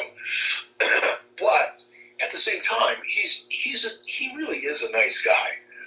But the narcissistic part of his personality And because he's got such a high opinion of himself, it kind of overwhelms any positive vibe that he could probably exude.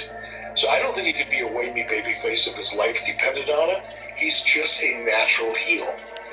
And it made more sense to me to turn up the volume on his natural heelness than it did to try to turn him into something he was incapable of being.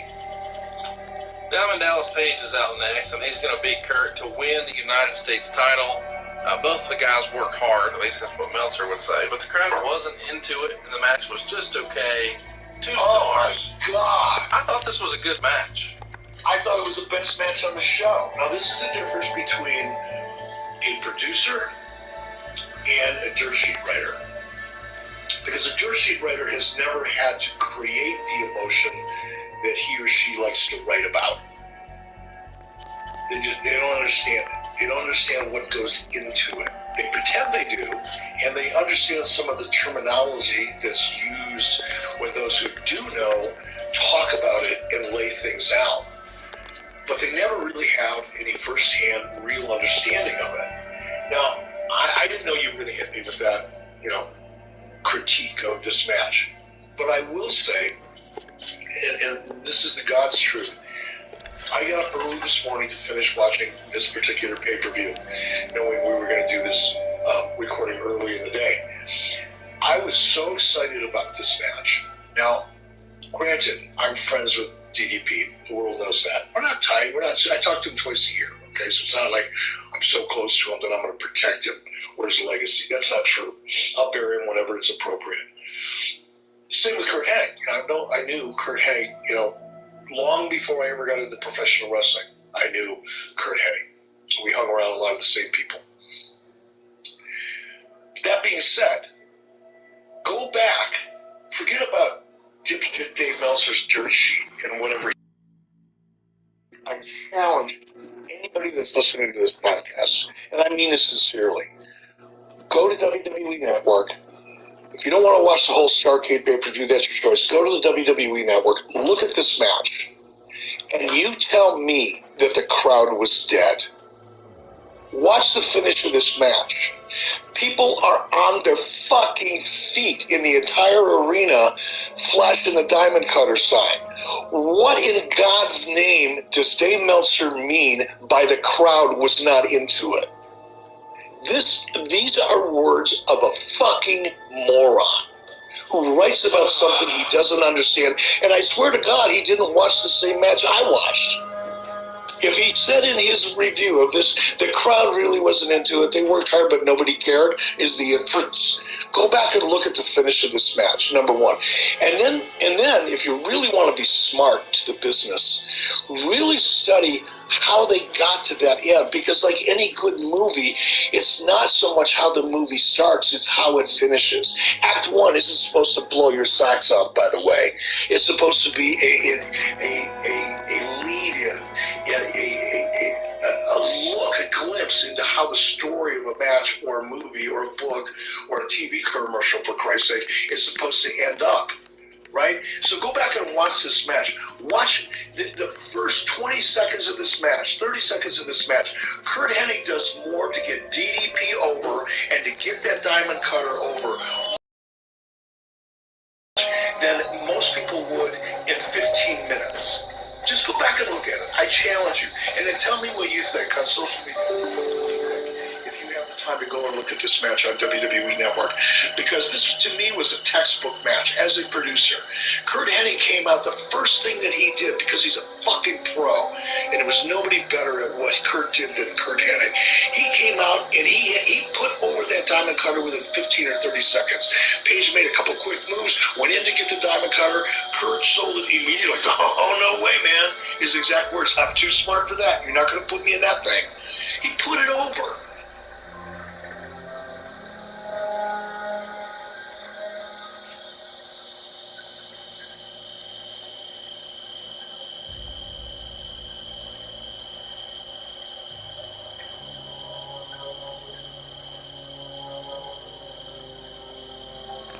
Like a pro should. And that set the tone for the rest of the match. And did they work hard? Yeah, they worked hard. Here's two guys that are probably over 250, 260, okay? And they flew in that ring. And everything they did looked believable. Go back, watch that match. Tell me if there's one sequence during the course of that match that did not look absolutely believable. Go back and watch that match and tell me if you can find one moment in that match where one of the talents didn't put over or sell for the other and tell the story that led up to the end of this particular movie on this particular pay-per-view. And look at the reaction of the crowd, and you tell me that Dave Meltzer knows what the fuck he's talking about. Okay, I'm done. What's crazy, too, is the match wasn't even supposed to take place. The original idea was the payoff for Flair and Kurt in a cage match for the U.S. title. But, of course, Flair has to have surgery. He's out, so that doesn't take place. But what does take place is Larry Zbyszko and Eric Bischoff. And, Bret Hart's the referee. This was actually spoiled very briefly just a few days before on the 23rd. A magazine, OnSat, which is a satellite magazine, came out and talked about the new NWO Thursday Thunder show and referenced Starrcade as being the biggest pay-per-view hit in company history. Of course, it hadn't actually happened yet. But the fun thing coming out of the back end of this is what Meltzer writes of the match. By the way, you know, Larry gets a win here, 11 minutes and 12 seconds. He's going to earn a match with Scott Hall on November 24th as a result. And, of course, WCW stays with Nitro. Quote, funny thing is, after the match, everyone was praising Bischoff for the great job he did in the match. I mean, it was great for a 41-year-old guy who had never had a pro match before, but the match didn't get anywhere near the heat it should have, and it seemed the air was going out of the crowd the longer they were out there. I guess that's the wrestling business. He gave it a quarter star. Obviously, Bret Hart has a big role here with the big hand raise at the end, telling a story about the screw job that happened the month before with the WWE. What did you think of the match, and what do you think of Meltzer's critique? I'm going to go to the critique first. It was what it was. I'm not a wrestler. I wasn't a wrestler. I never intended. I was a gimmick. I was a prop that happened to have a ton of fucking heat. I'm going to do the same thing that I just did talking about Kurt Hennig and DDP. I'm going to challenge every one of our listeners who have the WWE Network, and those of you that don't have it should get it, by the way. And I'm not saying they're not even sponsoring the show this week, okay? And I'm certainly not kissing anybody's ass because I'll bury them at every opportunity that warrants it. However, you know, go back to the network, watch this match. If you believe, as most good producers and storytellers do, whether you're a movie director, a writer, a producer, a wrestling writer or producer, you know, whether you know it or not, the end always hangs on the beginning. You know, the final scene in the third act always hangs on the relevance of the first scene in the first act. If you believe that the end hangs on the beginning and that you can't really do an adequate job of telling a story successfully or effectively, if you don't pay attention to both bookends of a story, you're probably going to produce something that's not very interesting. So I would suggest to you to go to this match and don't look at the beginning of the match. Watch the match watch it backwards. Watch the last 3 minutes of this match and observe it. Observe the reaction in the crowd. Observe the reaction to Larry Zbyszko. Observe the reaction to Bret Hart. Okay? Then go back and watch it from the beginning. And you tell me whether that match was as bad as Meltzer suggested that it was. You know, granted, it shouldn't have been, you know, first of all, you know, 4-star, 5-star, quarter star, no stars, who gives a fuck? That's a subjective, you know, rating based on one person's particular appetite or opinion. Or value or opinion and a certain style of match. Dave is obviously, I'm not knocking him for this, because in this respect I probably agree with him more than most people realize. I love it very, like an Eddie, you know, Dean match. I love a very technically skilled, believable, fast-paced match. I really do. As a personal preference. It's not always what the audience digs, by the way, but it is what it is. And I agree that from a technical point of view, this match had no right to deserve any kind of a star from anybody, based on anybody's opinions. However, I will say, from a storytelling point of view and a getting talent over point of view, and from the perspective of creating emotion, which, oh, by the way, happens to equate to creating dollars, because you can't do one without the other. In terms of creating emotion and getting over, other than the main event, I want to challenge anybody listening to this to point out a match on this card that got a better reaction. I dare you. You won't. So, again, this is where, and I know you think it's because I hate Dave, and it's not true. I've said this so many times. I don't hate Dave. I don't hate anybody, but I certainly don't hate Dave. But I do hate when narrative and in the framing of certain things in time, it just is inherently so negative for no reason, and it doesn't help young people who don't know anything about the wrestling business trying to understand it to therefore appreciate it more. It doesn't help current fans really feel better about what they know or don't know about a match when they're deluged with such negative shit. Go back and watch this match. Watch the last 3 minutes of it, and then email me back or DM me and tell me how awful you think it was based on the reaction it got, because certainly the people in the arena didn't think that way. Meltzer would say that you suffered a knee injury during training for this match. What happened? I fractured my left kneecap. When you see me hobbling around in this match, I'm not working. I could barely walk. My knee was, oh God, it was so big I don't want to even try to compare it. It was probably the size of a cantaloupe when I was in the ring. And towards about the middle of the match, it went out on me. But that didn't, the match would have not been any better if my knee was perfect, by the way. I'm not making an excuse. And actually, you couldn't, other than me selling it, and it was the appropriate time to sell it, it was actually bothering me quite a bit before I started visually selling it. But other than, me selling a real knee injury, because the timing was appropriate, that match would have not looked any different if my knee was at 100%. So I'm not making an excuse. That's what I'm trying to say. Let's talk about the main event. Let's get here. Lots of rumor and innuendo. I've been looking forward to talking about this. You and I have touched on it on some live shows, and you have an idea of where I'll fall on this, and I'm ready to fight again. So here we go. I guess we should back up. For a long time on Nitro, J.J. Dillon would show up and offer a contract for Sting to wrestle different members of the NWO, whether it was Kurt or Six or whoever. Sting would always rip up the contracts. The fans would start to chant Hulk Hogan or Hogan, and Sting would point to the crowd. And eventually, the contract signing happens October 25th, and it airs during a commercial break for Hogan's movie Assault on Devil's Island, which did a 4.2 rating, and it was shown again on November 3rd. It starts with Hogan telling everyone to shut up, calls them idiots, says Sting's a coward, he's not going to show up, and then of course he does with a baseball bat. He signs the contract and then points the bat at Hulk and walks backwards off stage. And it was said on air that this happened at the MGM Grand in Las Vegas. Where did it really happen? When did you tape it? Who's one of the experiences of a movie like this? It was my idea here in the middle of the movie because we thought we'd have a bigger audience than we might have for a Nitro, which proved to be true. I don't remember where we produced it. Now that I'm not even sure I was there. Okay. Let's talk about the match. Of course, Sting's going to win the WCW for the fourth time here. He beats Hulk Hogan in just over 13 minutes. And Meltzer would say Sting, in a sleeveless outfit, looked really small compared to the past. Hogan looked lighter than usual as well. Not much of a match. It's going to go on and break down the match. But I've always been curious, for, I don't know, almost a year, maybe a little more. We've seen Sting in the rafters and rappelling down. Here, he just walks in from the back like everybody else. Why the deviation?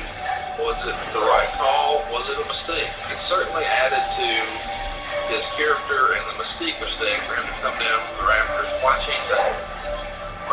It's common sense, right? Whenever Sting came down from the rafters, he wasn't announced, he wasn't booked, he wasn't in a match, it was a surprise attack. It was Sting coming from out of nowhere to break up whatever was going on.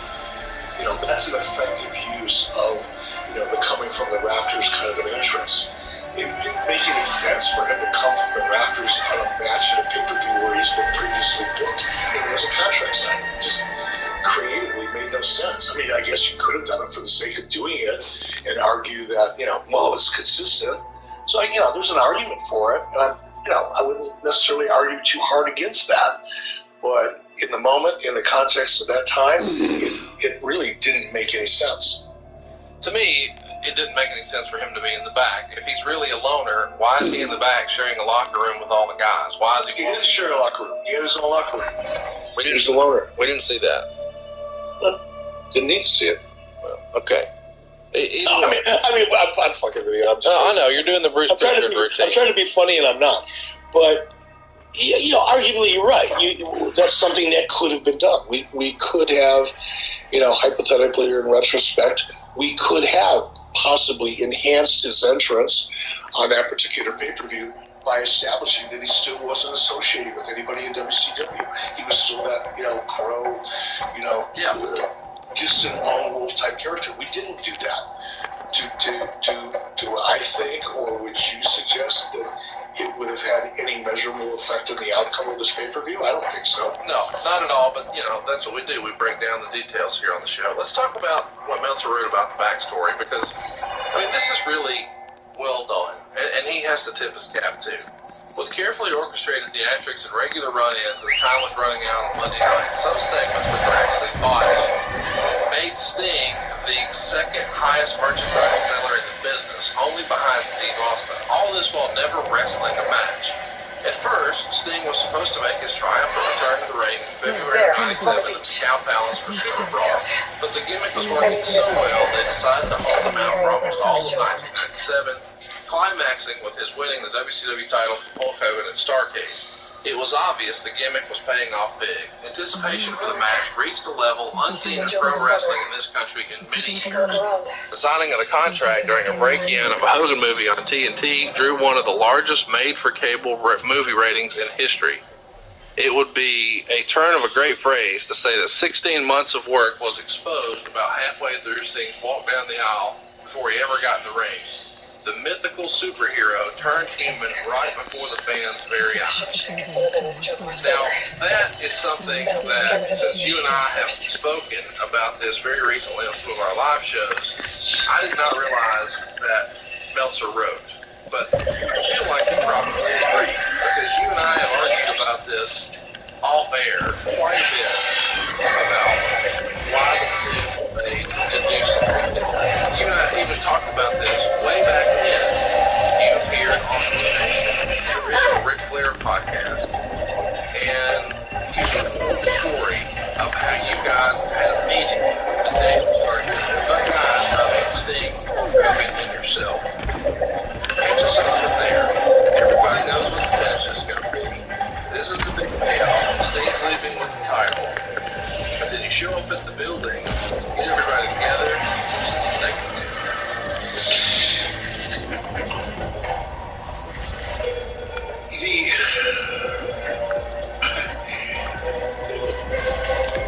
along the lines of the end, because all those things at the beginning, your commentary, or revisiting the commentary from Dave Meltzer, it's kind of ironically, it was the end. The beginning of this started for me. I mean, Dave's whole reaction to pointing out the fact that the mythical character, the illusion that we spent 16 or 17 months creating, kind of dissipating, halfway down the aisle.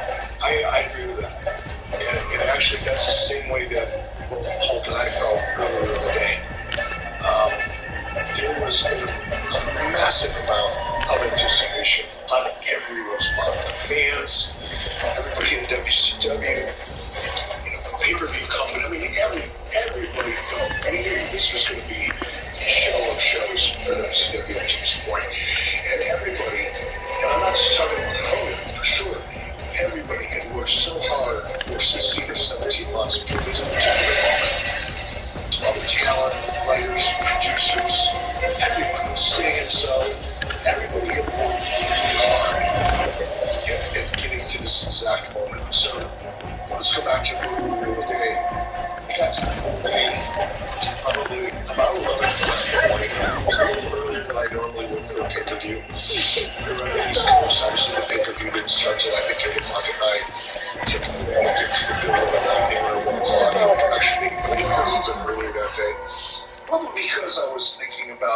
match, and I knew that I was going to be a little busier or more distracted at the very least, because I was going to be in the ring. And I was intimidated by that, by the way. I'm not going to lie. It's the first time I had ever done it. I didn't want to let anybody down. That was my biggest fear. I wasn't worried about embarrassing myself or doing anything stupid, but I was worried about, I didn't want to let Larry down. I didn't want to let Brett down. I didn't want to let anybody down, especially the fans. I wanted it to have a good payoff. And I was slightly preoccupied. So I got to the building. Things went pretty well. I think Sting got to the building about 1:30, 2 o'clock, which would have been right about on time for him. Now, we pretty much had an idea what we knew what the finish was going to be going into this. So there was no question about who was going to win and who was going to lose. We knew that. We'd known that for 12 months. The question was, how do we get there? So Sting showed up in my dressing room. Hulk was already there.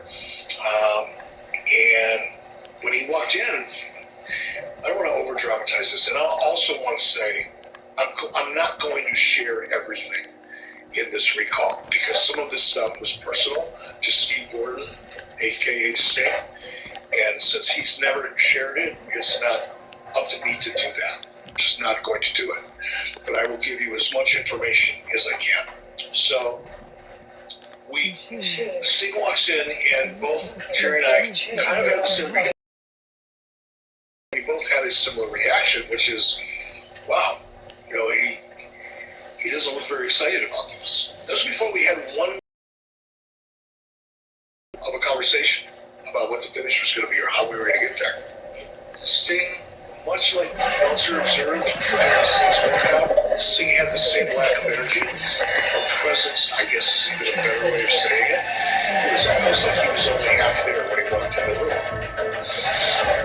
Now, Sting had, I think he has acknowledged in the past, that he was going through a lot of personal things in his life at the time. And ironically, because I had become very close leading up to this particular year, Sting came up to Wyoming with his former wife, and was looking at buying property right down the road from me, and went to Yellowstone together, and did a bunch of major photography, and we went through this together, and occasionally go over to his house on the weekends, and when the weather was good, we jump on Harleys and drive around. So it wasn't like we just had a pure business relationship. Certainly not best friends or anything like that, but we were close enough. We would talk generally. I didn't know, because, Sting, during the whole pro angle as it began, and the character just kind of showed up in the rafters, and talk, and very engaged with him. That wasn't just the character, that was really what was going on as he worked. And he was like a huge part of you, and not at all. That's the real thing. He was the guy, he was the bar, he was the kind of social animal. I've seen, prior to all of this, people would say to themselves, they didn't hang out with the team, so to speak, at the shows. He was very social. You'd see him backstage, and he was always talking to people, laughing and joking, and playing cards, doing all the things those guys did. Once we started to the character,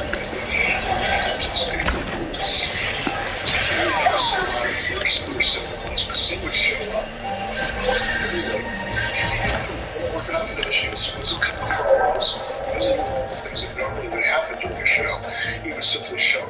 We knew what this was, we knew what the entrance was, we knew what it was going to be. He was pretty cut and dry. So he gets to the building in time to rehearse the rappel with Alice Edwards, and he'd go off by himself. We didn't socialize a lot. I quit socializing or talking to him to see him just as much. Simply because I just didn't see him. He'd come into the building and do his thing and he'd leave. And he was almost like a ghost. I was so much his character, believe it or not. So what we did what allowed us to know is just the depth of the personal issues that Steve was having in his life. It was apparent to us. Now, like Starcade, not fast forward 16 months.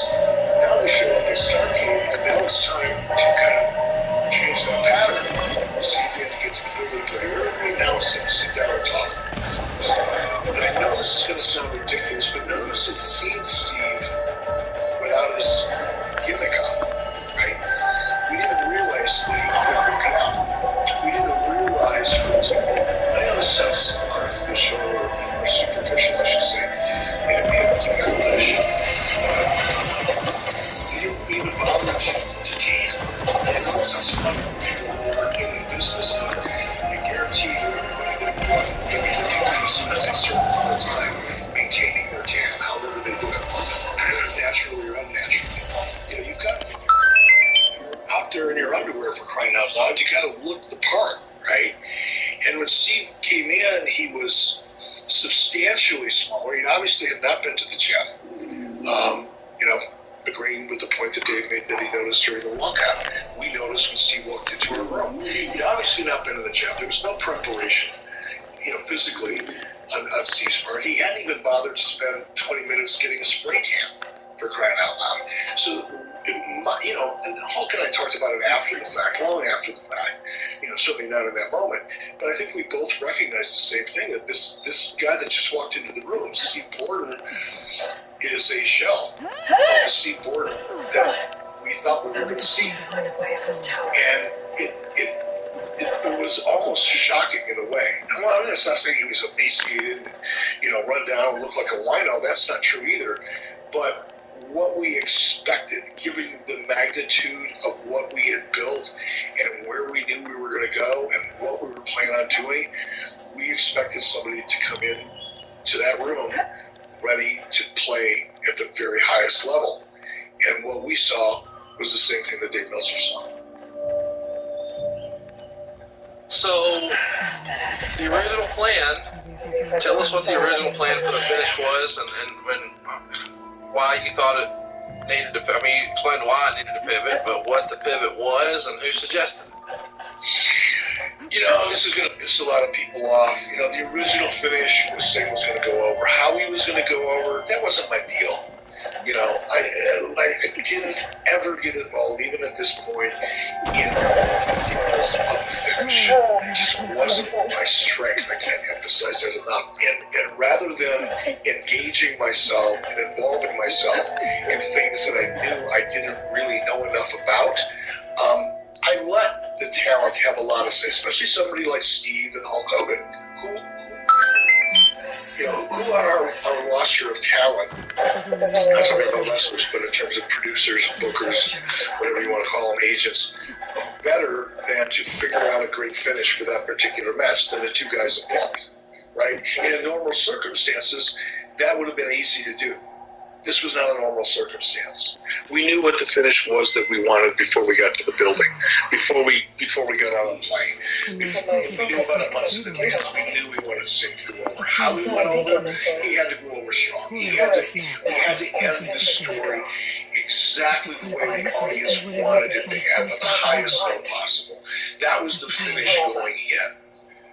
How we were going to get there on a step-by-step basis, I can't tell you because I wasn't involved. Now, in terms of the changes as a result of really feeling and believing, as much as I like Sting as a human being, as a friend, as a performer, as one of the most loyal WCW talents on the roster, he wasn't up for it. It's like I want to try to do an adequate job of explaining this without overstating it.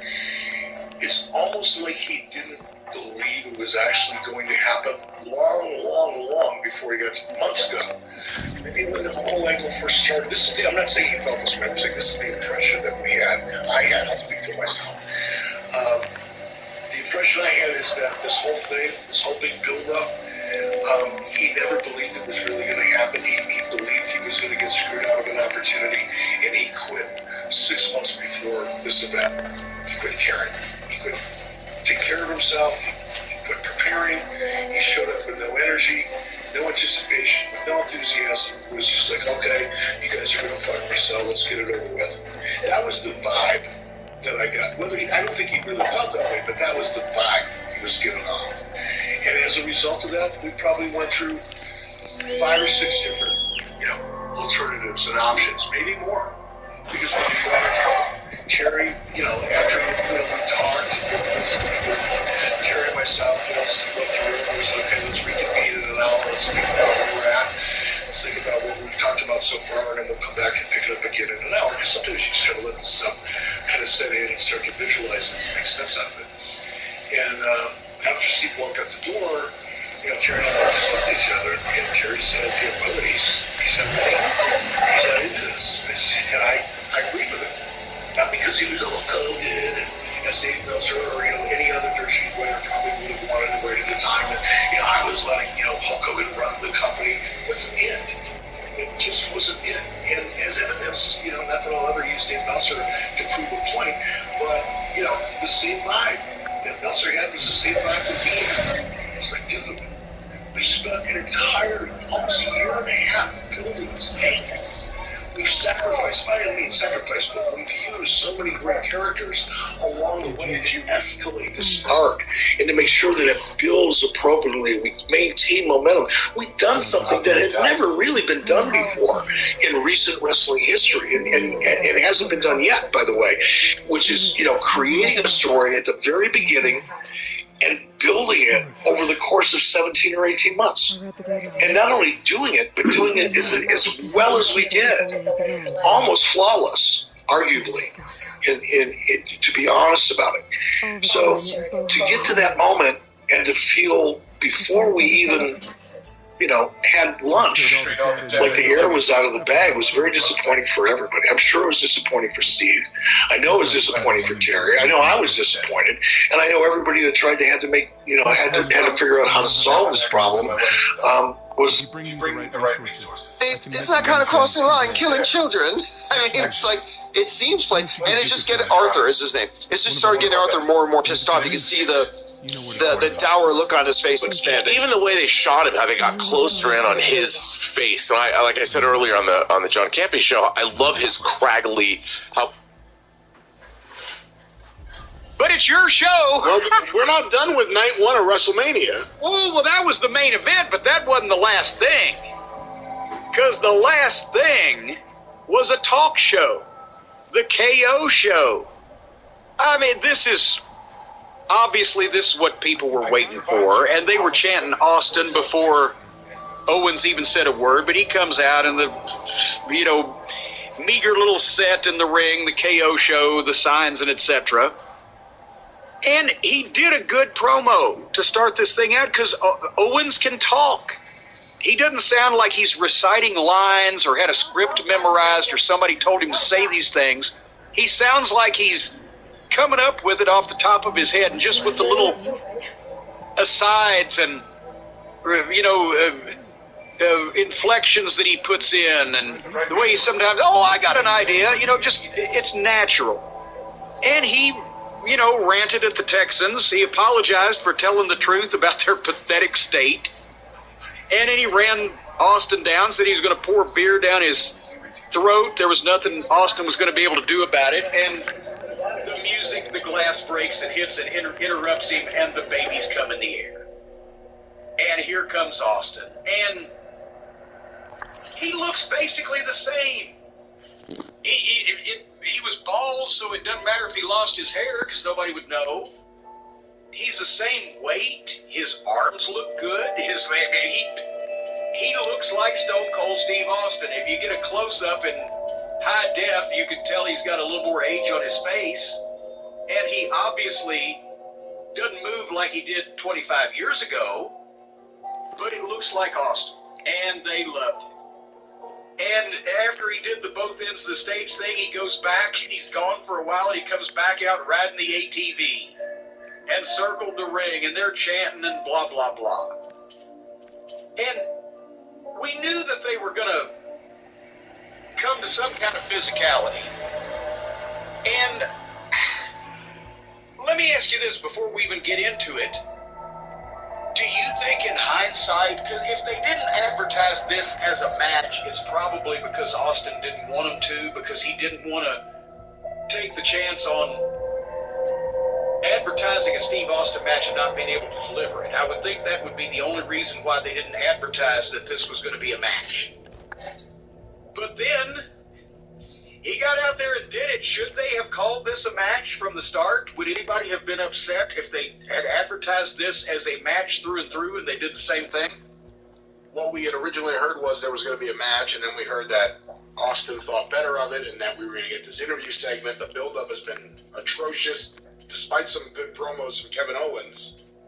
You know what? I don't know how big a difference it would have made. That's the question. If you bill it as the last appearance, the last match of Steve Austin, would it have made a big difference? I will say it was kind of cool watching it get set up and it happening, and watching Austin's face, and just the little moments where the crowd realized, oh shit, we are going to get a match. Like where he said, well, I had my first match in Texas, or in Dallas, and then you start realizing, oh shit, yeah, we may be about to get a match. I'm not going to complain too much. I really enjoyed it. I really liked it. Wasn't a good build-up, but if they were going to try to keep it a secret that he was going to work a match and not bill it as a match, I can't nitpick too much. Maybe, like you said, maybe he asked for that. It may have, it may have been a thing where, they vacillated back and forth, but, Austin did a little, verbally, instantly, he was kind of all over Owens, you stupid son of a bitch, and etc. The people were loving it, and Owens had a great line. He said, if I were you, if I'd been born in Texas, I would have moved to Mexico. It's right there. Right down the road. But the premise of how they got into the fight was that Owens let Austin on a secret. He invited him to the KO show not to talk, but to have a fight. And Owens says, even though I have a bad back, I challenge you to a no-holds-barred match or whatever, because he talked about all of Austin's bad body parts. Someone may have suggested that to him via podcast a few weeks ago. And he wants a no-holds-barred match. So Austin, meanwhile, has been letting the heel run his mouth and percolating and with that face. And he started milking the people with the facial expressions, as you said. And he said, well, I had my first match in Dallas. I could have my last match here. And he said, if you want to see me have my last match here, give me a hell yeah, which they did. And then he started to ask, give me a goddamn ref. And he's give me a and he realized, can I say this? I don't even know anymore. He just said, give me a ref. And the ref comes in and the bell rings and here we go. But it was just so cool because it was in that brief moment where everyone there realized this is going to happen. Yeah. Say hell yeah, everyone does it. He can still pull back. I wish I could, but I'm here just to kick his ass, whatever. When he did it the second time, it was, oh shit, we're about to get a Steve Austin match, and then it happened. Yeah, and also, I mean, he's just so good, and he knows he's got the people. Like the one time he said, I tell you what, about 75,000 people in 5 seconds are all going to be calling you an asshole. You need any And that's it. Then they say, asshole. He could make them, throw their babies in the fucking lion cage at the zoo if he asked them to. Anyway, they start the slugfest, the mud hole stomp. He shot Steen off, and Steen took the Ray Stevens bump into the turnbuckle. He was pulling out all the stops.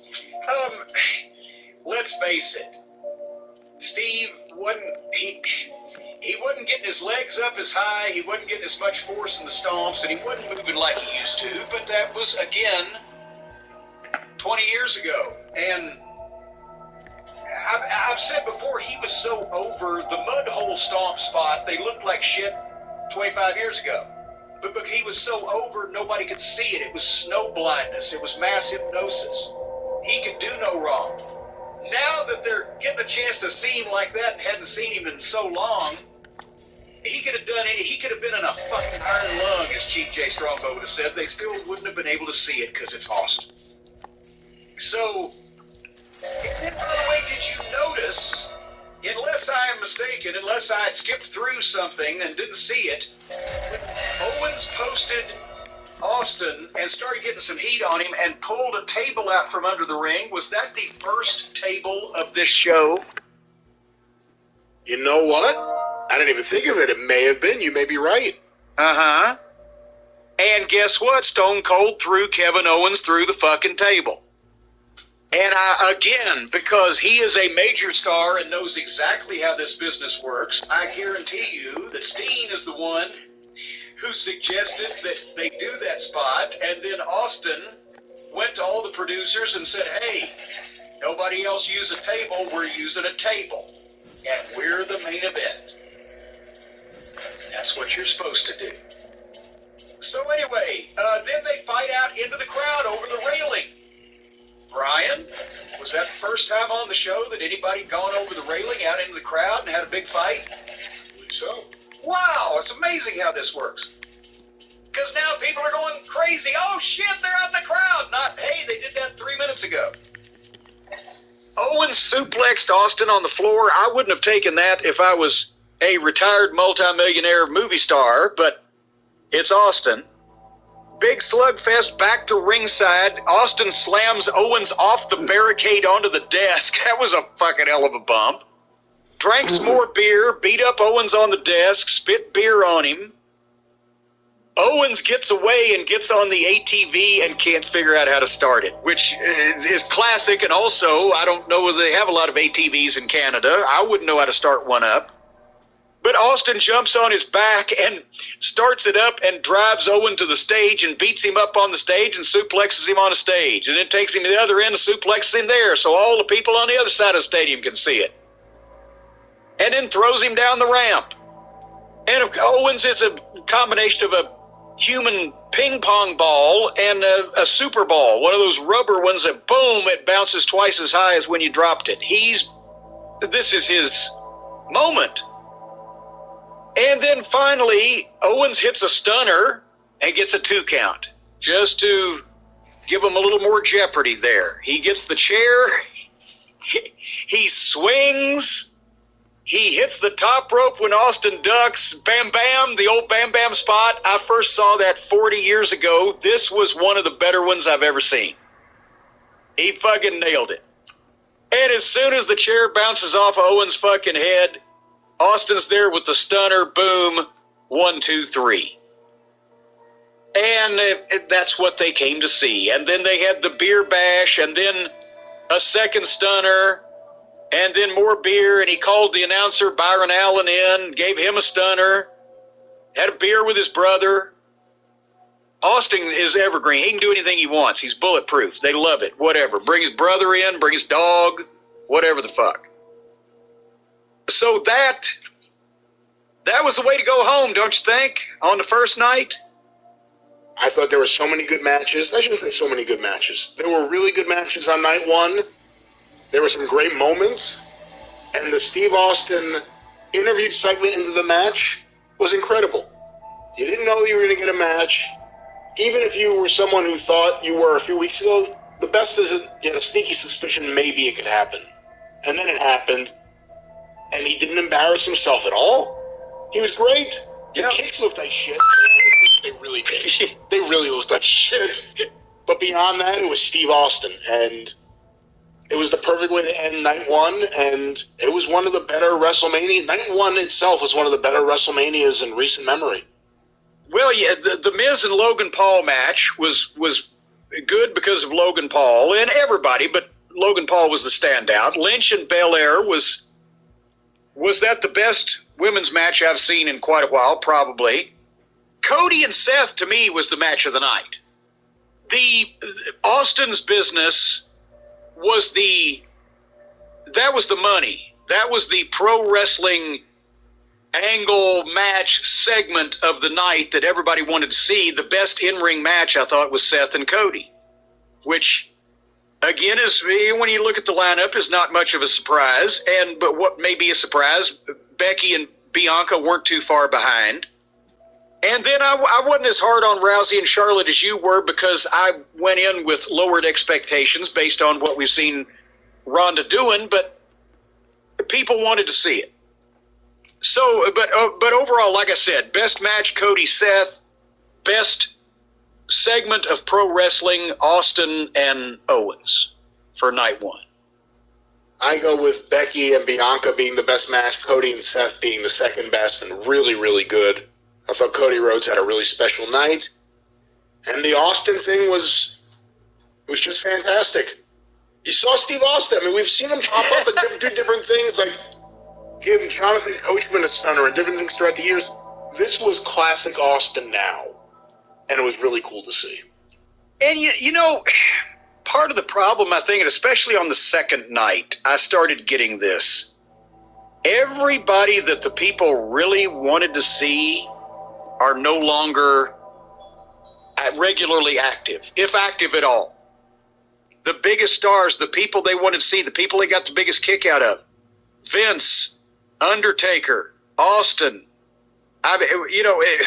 Triple H, everybody that was, you're seeing, okay, the people live. Oh my God, we're seeing Vince McMahon and Steve Austin in the ring. That is the biggest money drawing program of all time. They're also 176, one's nearly 60. Triple H, even though he just had to retire because of the heart issue, whatever, he started with the company in 1995.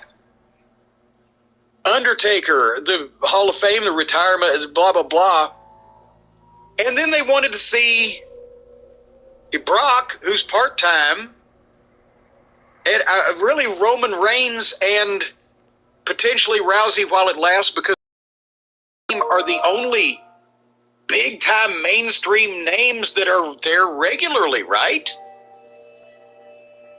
If you took the celebrities and the returning veterans off of both these nights, there would have been a lot of people waiting to pop. And that's not good for regular business or for the future, because as we can see, they've run through the Hall of Fames, they've run through Vince ain't going to have another match, one would hope. So I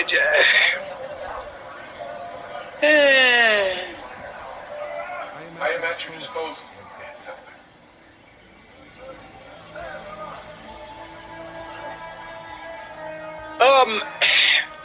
Who was the bunch that came out to the stage next? There was 40 people in cowboy hats going, oh, to start the Seth music. Who was that? The Morbid Tabernacle Choir, or the Morbid Tabernacle? The Morbid, Choir? yes. I don't know. So here comes Seth entrance. Seth freaking Rollins. Now that freaking is just installed in the middle of his name. The announcers can't just say one. They have to say all three. Seth freaking Rollins. The commentators say it nonstop throughout the match. Yeah. I understand you want to say the guy's whole name, Seth Rollins. You don't want to just say Seth or Rollins. But that to say the whole thing, Seth freaking Rollins, every single time you mention him is ridiculous. Well, it's actually when you have to say a guy's full name, even if he doesn't have freaking in the middle all the time, it's ridiculous. Because you've established, and I'm sure I've heard football announcers call the football players by their last name when they're in the middle of a play. When I did commentary for Dennis once years ago, Dennis Caruso, I won't say who, because he was a nice enough guy.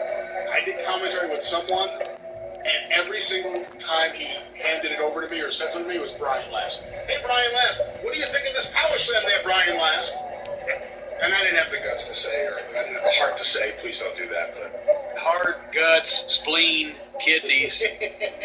So anyway, Seth comes out, the feathered robe. He's swimming down the aisle. You see, he was doing the breaststroke, I think, at one point. And there was a sign in the crowd, all roads, R-H-O-D-E-S, all roads lead to Seth, which I thought was witty. So then, the time, as they say, has come.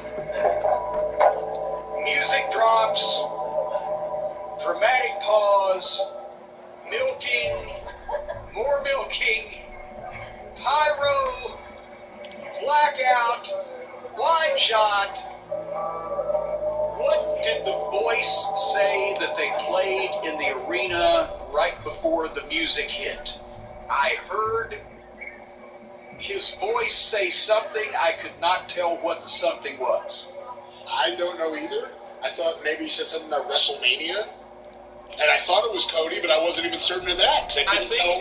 I think it's Cody's voice, and they played something over the PA. Right as the music was to start, he was making some type of statement. The people in the crowd reacted to it, but I went back, turned the volume up, couldn't understand it on the broadcast. So that may have been a clue of what, as Finkel would say, his demeanor is going to be, or something, whatever pithy statement he made, but I couldn't hear it. So the music starts, it's Cody's music. Cody apparently owns his music. And of course, Vince doesn't like to pay rights or use any music that doesn't come from in-house. And he makes the periodic exception for Punk, in that contract thing at that time for Coach Personality, for Ronda Rousey, bad reputation. He won't do it often. I've heard from his own lips, we don't pay for music, pal. But in this case, Cody has to own it, and he was able to bring his AEW music over to the WWE, and you know Vince had to love that. So that probably came as part of the package. I don't think Vince is paying for it. But when's the last time you heard the same guy's music in 2 different promotions of this. I mean, yes, Yeah, the a guy couple who weeks plays. ago. When? Jeff Hardy. Oh shit, that's theirs too, isn't it? Well, then there you go. What does Tony Khan have a music lawyer that should be protecting him from all these things? Tony Khan is licensed music. The Jungle Boy theme song is Baltarama. The Baltimora, not Baltimora, excuse me. Either way, so. It's Bananarama is who you're thinking. Bananarama were good. Also, he has the Pixies for Orange Cassidy. Well, yes, I'm not saying he won't license it, but the thing is, he's letting the guys use their own music and not trademarking it, and then they can be free to fly away and use their own music at other companies. And by the way, I'm happy about that, because I actually think Cody coming out to that music helped set the tone, helped make the statement, actually. Oh, it was huge, yes! Cody Rhodes looked more like a big-time star and a major main event money ball player on this entrance and in this match than he ever has before. And yes, the music was part of it because it was instantly recognizable and people had added to their absorption of the whole thing. But, again, Tony's playing this shit on his television show, and suddenly not only does one of his EVPs leave, but he can take his music with him and everything. Hey, I mean, they just wiped their feet on poor old Tony's face this week. So, but anyway, the American Nightmare rose through the stage.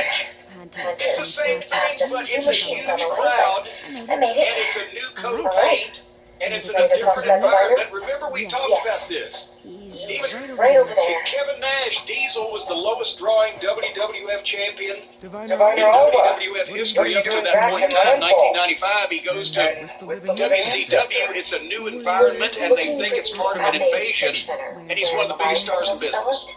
You know, another big thing I think that was important. Cody came out there, walked through the stage, got his mom, started walking to the ring. Yes, No I stumbled across it, but there was no data available. Crumbling ruins. No one. Tell us I think anyway. that was important too. You might be able to find something you missed. On his own, Please to the don't ring, that also took trouble yourself. someone else by I side. Our search Yeah, was because very that's thorough. when the AEW world started to turn, when it became constant with these entourages and these But the Diviner must at least be processions true, and as these you're well multiple aware. corner people and everybody in my Found something. family and immediate social circle of friends is all going to come to the ring with me. And now with Keep your Brandy, voice down. all that stuff is what started the ball rolling on people not to give a fuck about Cody or to give a fuck about him in the wrong way. But think of Leviathan. Now it's It could just help him. everyone. In the Isn't crowd, that why he's we're here? over.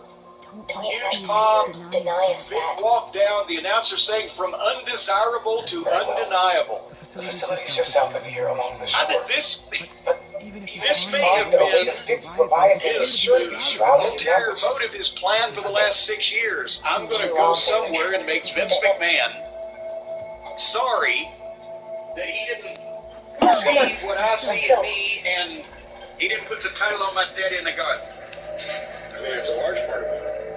And now, thank you he took a little detour, but, I mean, because let's face it, maybe they would have placated old Twinkle Toes, old Kenny. The WWE would have given him a contract and some money, and they would have put him on the roster, and personality-wise, if nothing else, even if you think that Kenny Olivier is the world's greatest living wrestling artist, the WWE, they might have used him in the ring, and he might have been able to do some shit in the ring. But the person that he is, and the personality that he is, and the personality you need to have to get to the top of the WWE, I guarantee you either Vince himself or somebody underneath him would have run that son of a bitch off in about 6 months. They would have washed their hands of him as a person who didn't get what the fuck was going on around him in the wrestling business.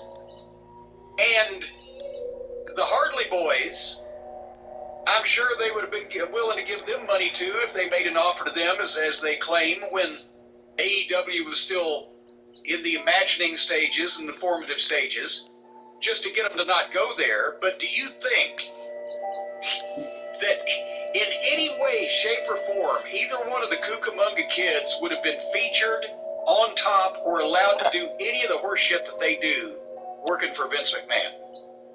You know, I don't want to go too off topic here, but I will say, I did have the thought watching this, and it may have been around this match, now that I think of it, that the thought popped into my head, that I've been saying how Kenny Omega feels more like the world champion AEW than Adam Page ever has, and he did, and he does. Yes.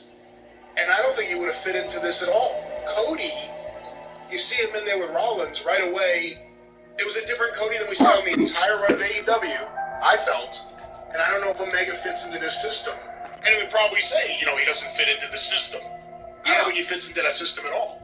See, that's the point I was making before we talk about the match, is just that of all the executive vice presidents, the former members of the Bullet Club, or whatever, Cody is the only one that could have hopped companies and actually done this, be on top, be in a main event situation, and deliver and get along with and work in the WWE.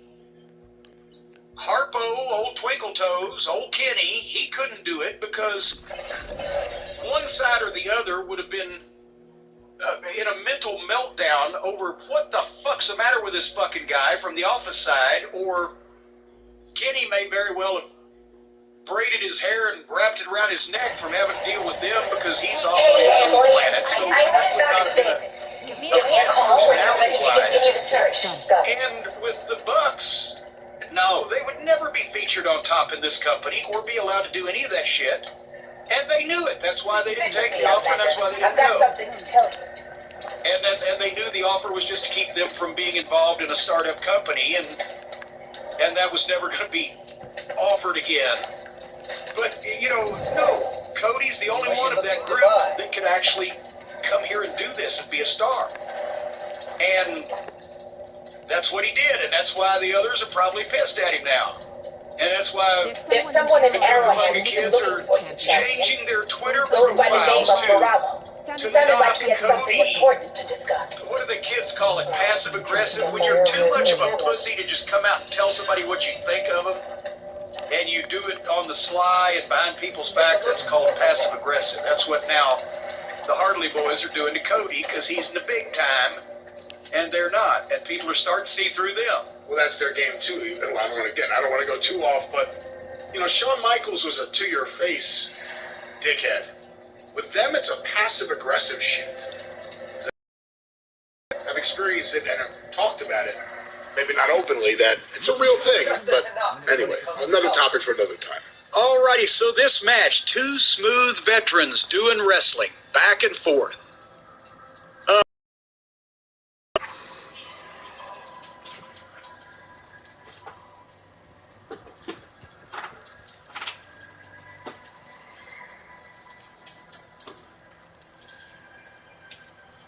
If you need a merchant, here I am.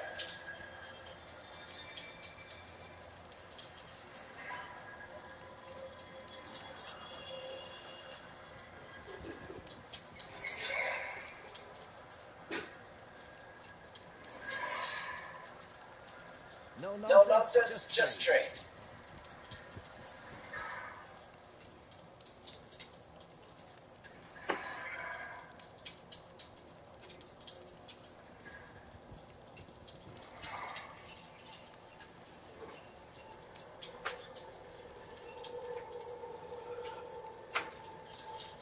Are you looking to buy?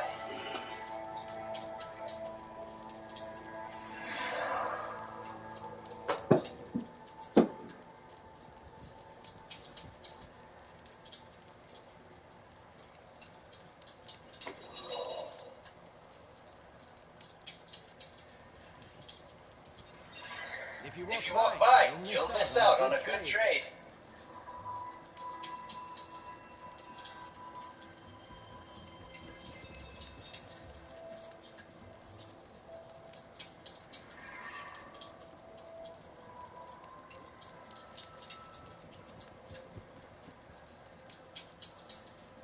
No nonsense, just trade.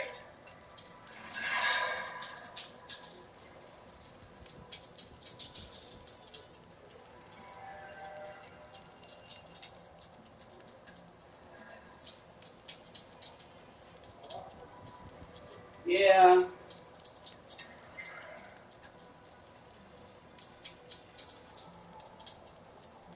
If you need If a you need a merchant, merchant, here I am. here I am.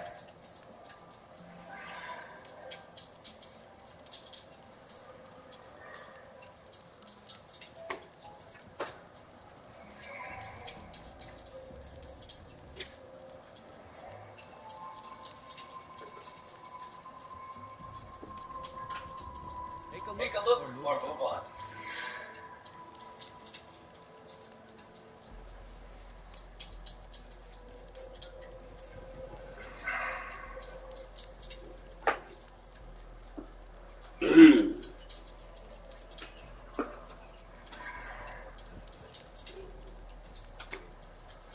You can You can trust trust the the Tanakh Tanakh when when it it comes comes to to commerce. commerce.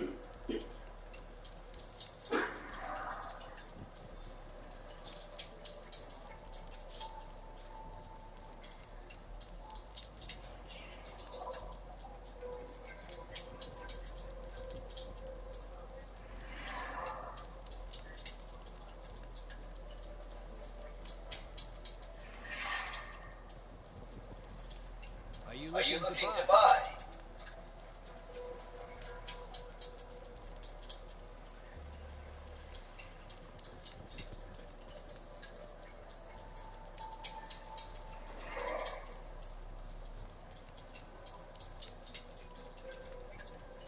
If you need If a you need a merchant, merchant, here I am. here I am.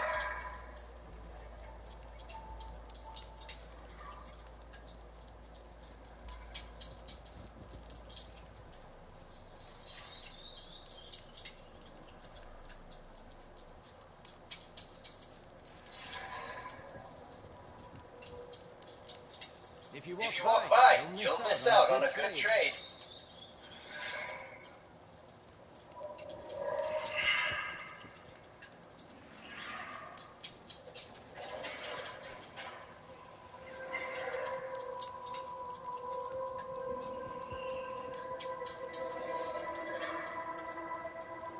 Take a Take look, a look or move or on. move on.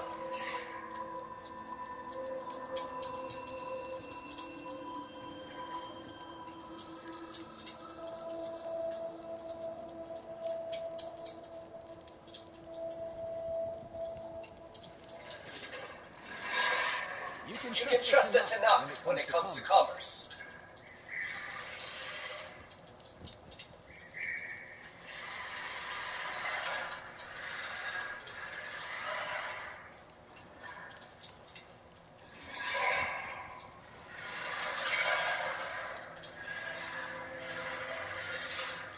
No No nonsense, nonsense, just just trade. trade.